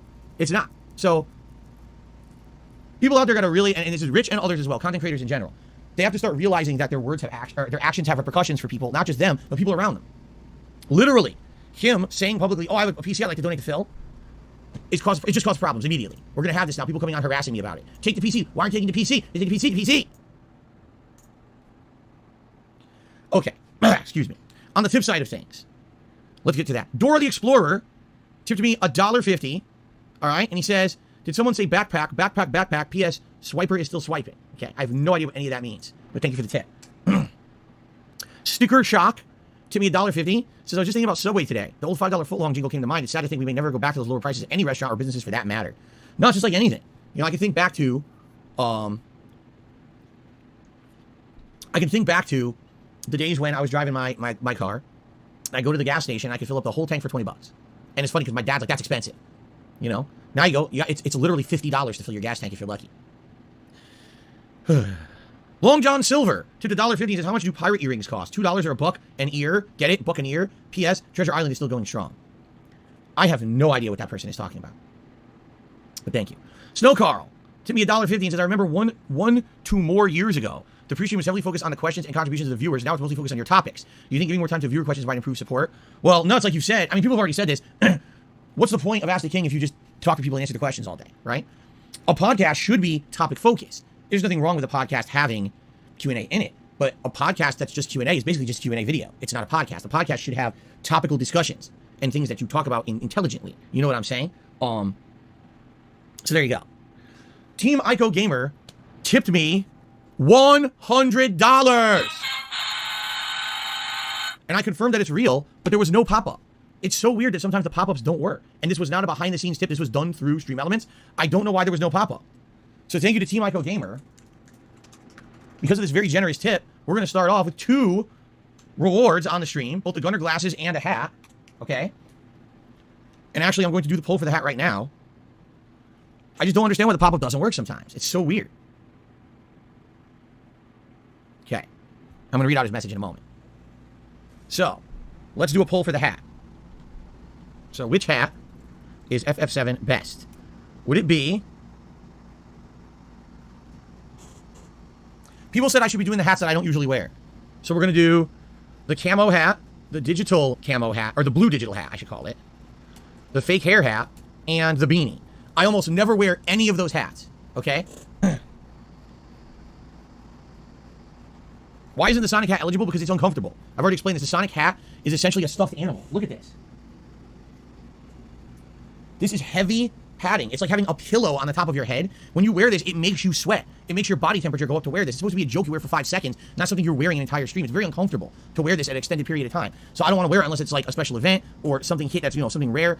This is not a hat for the regular rotation. In fact, likely I should just put this back into the closet because I'm done playing Sonic games for now. Okay. So people are now voting on the less popular hats. So Team Ico Gamer, thank you so much for an insanely generous tip. He says, long time no see. Here's to seeing you in full 4K resolution with a new setup soon. By the way, I'm enjoying the shit out of your latest set of classic runs. Cheers. Thank you, Team Ico Gamer. I appreciate that very much. All right. An anonymous $1.50 tipper says, if you get a new PC, be sure to get a desktop and not a laptop. Oh, it would definitely be a desktop. Because my laptop from 10 years ago is slugging now. If I had a desktop, I'd be able to upgrade it with more ease. PC games-wise, maybe a Steam Deck is an option. I mean, and you're right. Like, if anything, since I would want to keep the gaming off of the same PC as the capture and streaming, maybe that makes sense. Maybe that does make a lot of sense, that maybe I should get a PC solely for capture streaming and then get a Steam Deck down the road to play PC games. I think that actually makes a lot of sense. That's a good suggestion.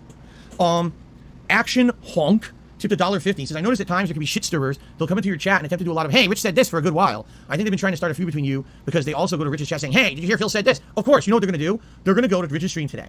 And they're going to say to Rich, did you hear that Phil said that you were irresponsible when you talked about the PC? Did you know that he complained that he doesn't want to take your PC because you caused him trouble? That's exactly what they're going to do. Now, that's exactly what fucking happened, Phil.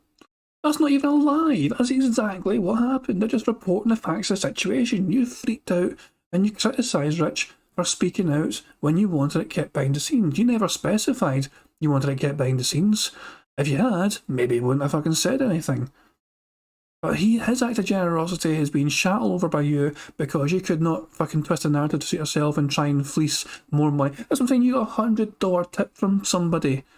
And it probably happened before the fucking news of, Rich offering that computer happened. He tipped, hoping to contribute towards your PC fund, saying here's to a new 4K PC and all that shit. But the fact of the matter is, obviously, you're worried that you're not going to get tips like that if people know you have a PC working, waiting for you, only for $100 shipping at most, and you fucking turn it down just because it's not brand spanking new. And you're just worried that people aren't going to tip as much because they know that is there waiting for you if needed. People, you're such a toxic cunt to Rich, let's be honest, Phil. You're so toxic and hateful towards him simply just because he told everyone that he offered you this. He's done nothing horrible in this situation, Phil. He's actually been quite nice about it. He's trying to give you something free, minus a shipping. And you're going off on him because also you cannot twist a narrative to suit your own needs and try and control a narrative and try and control the flow of tips and keep the wool over people's eyes. Guarantee you he would not have told. He wouldn't have told anyone about the offer. If, Rich hadn't says. Now, did I do any of that? No. I was being very honest and transparent and saying, I know what will happen. I will now have to put up with stress and shit because he said something publicly about it. I wish he didn't. That's truthful. Is that me being ungrateful or anything or mean to him, nasty to him? Of course not. But that's what they'll say. That's literally what they'll say. Because you're right. They're shit stirrers. They want to stir shit so that the shit will explode like a geyser all over all of us. I'll be covered. You'll be covered. Rich will be covered. YouTube. Everything will be covered in shit. That's all they want. They want shit. Okay? Okay. Big Allen tipped $1.50. Says you can tell there are some people really hoping you'll say something even tiny negative bit about Rich so they can run all the way to his chat and be like, did you hear DSP's talking shit about you? Then wait for him to say something so they can run back to you. Exactly right. Exactly right. 100% correct. I'm used to it. See, that's the thing. I've been down this road so many times that I know about it. That's why if Rich had not said anything publicly, I never would have said anything publicly about him offering me a PC until everything else was settled. Whether I got it. There it is. There's confirmation right there. There's absolute solid confirmation right there that he was desperate to keep this under wraps so he could try and control, the begging narrative as best as possible. He hates the fact that now this is known that someone else actually offered him to ship him a PC that's a few years old but working. He hates the idea that might affect his income, his tips especially. He really hates the fact this is now... this is such a toxic attitude. You should be so goddamn grateful for it off in the first place, Phil. It means, though, that you don't have to worry about people maybe potentially giving you money towards a PC that they will not have enough money to tip you for your other normal things. So this is a good thing. This is like the fundraiser narrative. I think it's because it makes him look lesser than him. I don't even think it's about that, because for him, that's a bit deep. I think it's actually too deep for Phil. He's just pissed he can't control the narrative of, I need a new PC, guys, some money would be great if you can, blah, blah, blah, blah. The fact that we know there's a PC waiting for him if he needs it, all he needs to do is fucking spend $100 on shipping. He hates the fact that that's now public knowledge and he cannot control the narrative anymore, saying, I really need your money, guys. I mean, next time they ask for fucking money towards a PC, somebody might just tip $100 and say, hey, give this $100 tip. Hey, Rich, get you that PC off him. Here you go. You really need this. Get his PC. It'll suit you for a few years. He hates the fact he cannot just say, okay, this can go towards the fucking 3K PC fund. Thank you. I'll try and hold on to this now if I can spend it immediately that night. Then tomorrow go, sorry, a bill came up. A Hulk Hogan bill. One from another means, whether I did accept his, then I would have talked about it publicly. I never would have jumped the gun and talked about it early because it just causes drama. I wasn't born yesterday. All right, the beanie is massively in the lead, so it looks like I'll be wearing the beanie for today. Thank you guys. And of course, we haven't even started the game yet. We're over $100. We hit 150. It's vest time. All right, so it's beanie time, and I'm trying to see what looks better. Hold on a second. We got Daredevil, but that doesn't really go with the shirt, does it?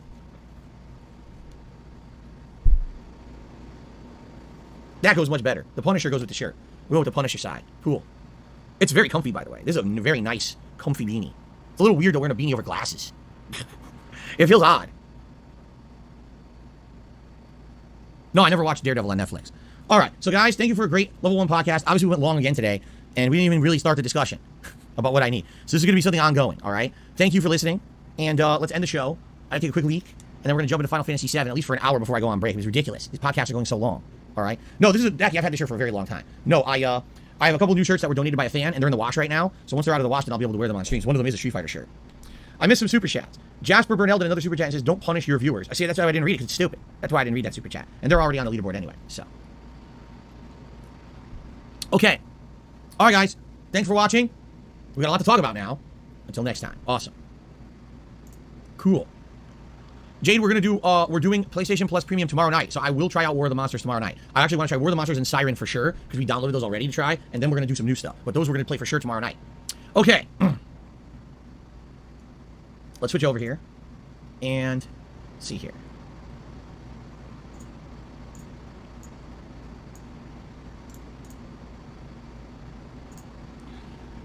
Alrighty. There it is. Cool. Is it centered? No, not at all. Not even close. Is it too big? Dude, I hate it. Hold on. I can't see. This setup, I love the new border, but I can't see it to adjust it. It's actually fine. I couldn't even tell. It's actually fine. It's centered. Look. It looks fine. Okay. Good. It's very annoying that I can't see it. Okay. Alright, so guys, we're going to start in a moment here. Just give me a sec to go take a quick leak, and we're going to jump right into Final Fantasy VII, alright? Guys, I'll be right back in 2 minutes. Okay, and he's not even doing an ad or anything, he's just literally hopped to a chair. It looks like that's the end of Bingo, sadly. I mean, we might do a random fucking close-up, and probably no blow. It's unlikely. It's very unlikely, but that is what it is. If I do that, well, that's kind of weird. If I go full screen, it changes like the size of the frame on here. See that? It kind of overlaps a bit and goes down a bit. That's kind of weird. So that's full screen, and that's just normal windowed, well, not windowed mode, but the kind of default mode. It's not in full screen. But yeah, Kid Flynn was asking when is Darkseid of Phil live earlier on. So Darkseid of Phil's doing a stream tonight for his art, his drawings. He does amazing picture kind of drawings. 9 PM Eastern time, it looks like. So that's Eastern time America, so that's like what Kid Flim is in the UK, just like me, in Scotland, just like me actually. So that's 5 hours behind, so that'd be what, 1? Is that right, 1 AM? That might be 1 AM, I'm not sure, in the UK. Can't mind actually, I'm not entirely sure, I'm a bit fucking close sometimes with time zones.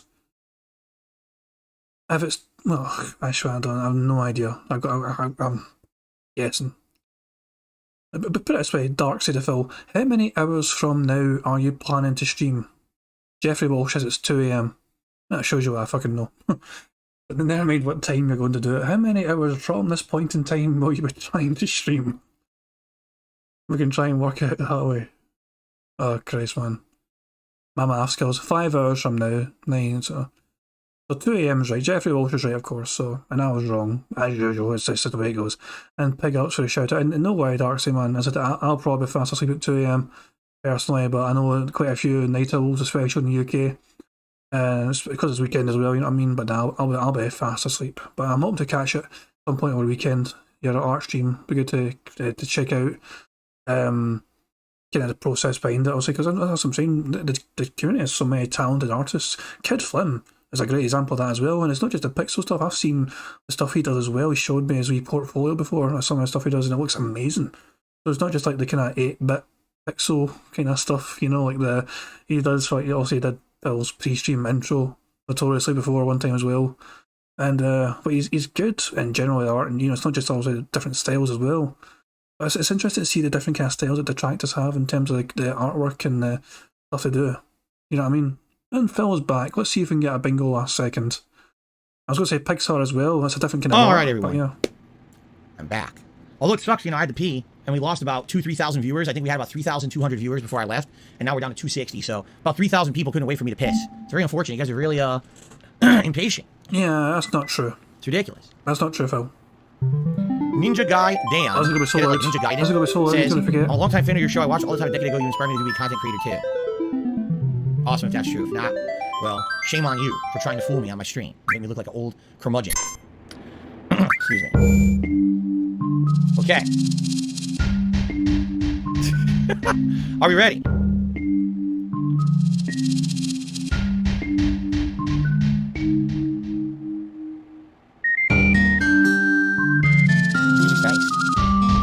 loud. Why is it so loud? Hold on a second. I just saw it. This It's game has always really loud loud. volume, doesn't it? Okay, let me adjust. It's too loud. Is that better? I way lowered it. I gotta remember Final Fantasy 7 6 is minutes ridiculously behind the loud. live, and he's already got his full 3 goals. Okay. All right, everyone ready? Are we ready to start? Final Fantasy 7? You good? Everyone good? Wait for the end of it. I gotta move my camera, actually. I forgot. Wait for the end of bingo. It's not over yet, officially. Achievements. Trophies, excuse me. Again, I'm confused. The trophies pop up in the upper right. We're not finished yet, but we're almost over. Nice music. The clown mode. The clown mode are getting lots of tips. All right. Happy Friday to you guys. All right, everyone ready to get started? Wait for it. All right, let's do it. Hello, everyone. And that's the end of DSP Bingo, sadly. And as I said, he just literally got an alright $50 tip within the next few minutes. I'll see if I can find that actually and see if there's an animation. Yeah, I'll go full screen here so you guys can see. Then we got arrested and being developed race. There we To go. the top, but you got to be picked as a chocobo. Shoggoth tipped him $40, which got him to 147 essentially. Racer first. Oh God. Hey, much. Thank you. Oh, that.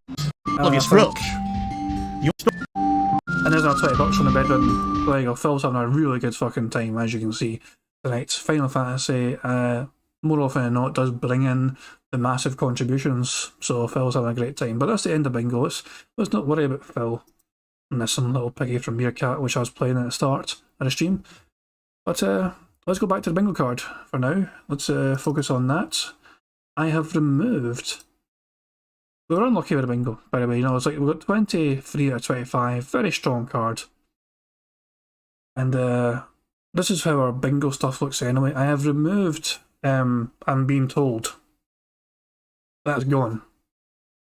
Aside from that, though, I think we can keep pretty much everything else.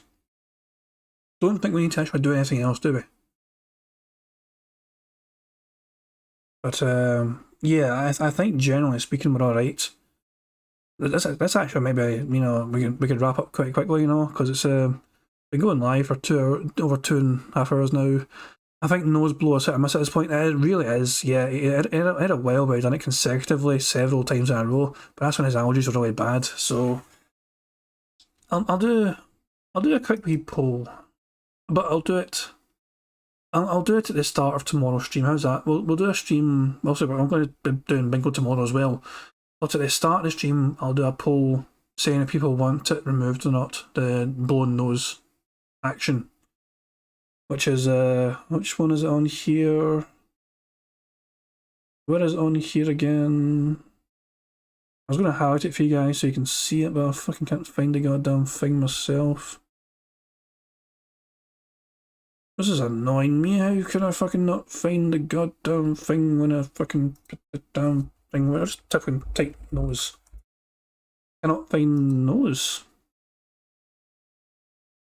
Isn't it blown nose? Have I removed that as well? Where the fuck is blown nose on this? Oh, there it is, a blown nose. Why the fuck did Control F not find that? There you go.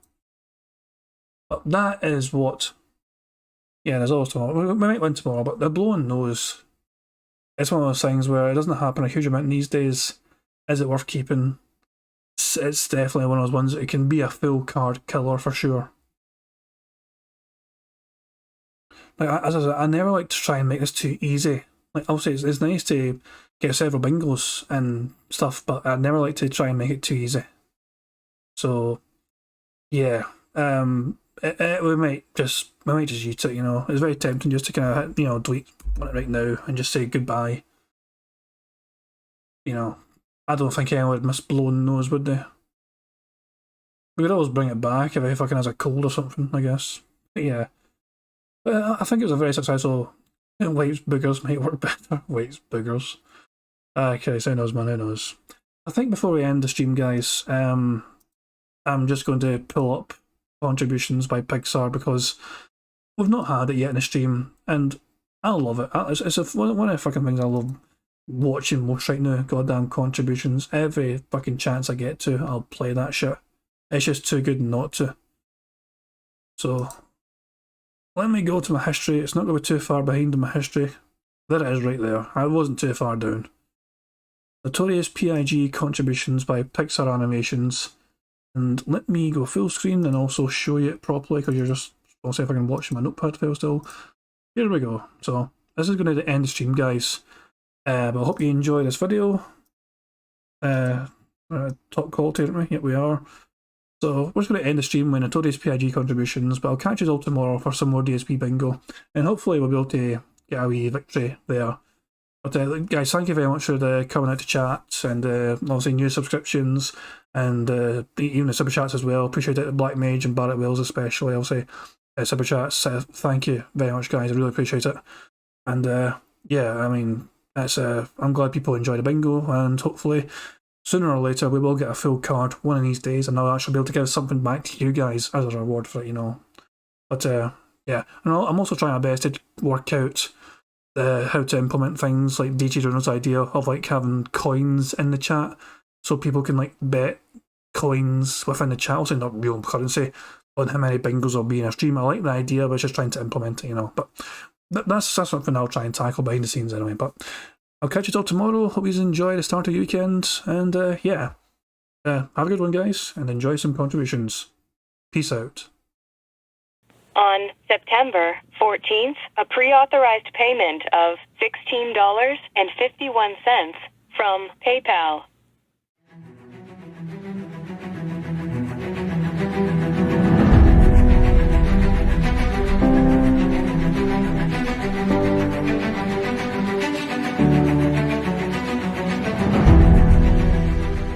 All right, Luna Mills has tipped me $1.30. It says, "I'm back. What's your favorite type of shower?" When you're showered in money, when you go outside, all of a sudden, greenbacks start falling from the sky, and you raise your face up. You're like, oh, you start dancing. You go, oh, money, money, yeah, yeah. All right, I don't know what the hell you're talking about, but thank you for the first tip of the day.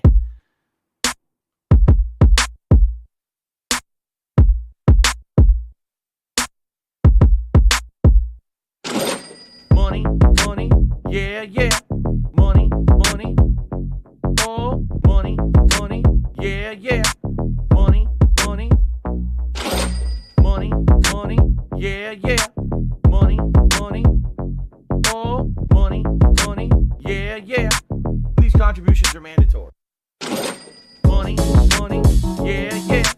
Money, money, oh, money, money, yeah, yeah. Money, money, money, money, yeah, yeah. Money, money, oh, money, money, yeah, yeah. These contributions are mandatory.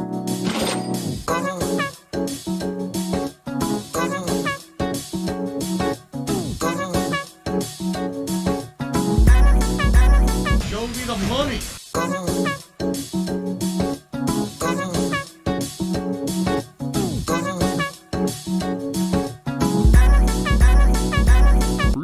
Money, money, yeah, yeah. Money, money, oh, money, money, yeah, yeah. Money, money, money, money, yeah, yeah. Money, money, oh, money, money, yeah, yeah. These contributions are mandatory. And it's gone, just gone like that. In an instant, fucking gone.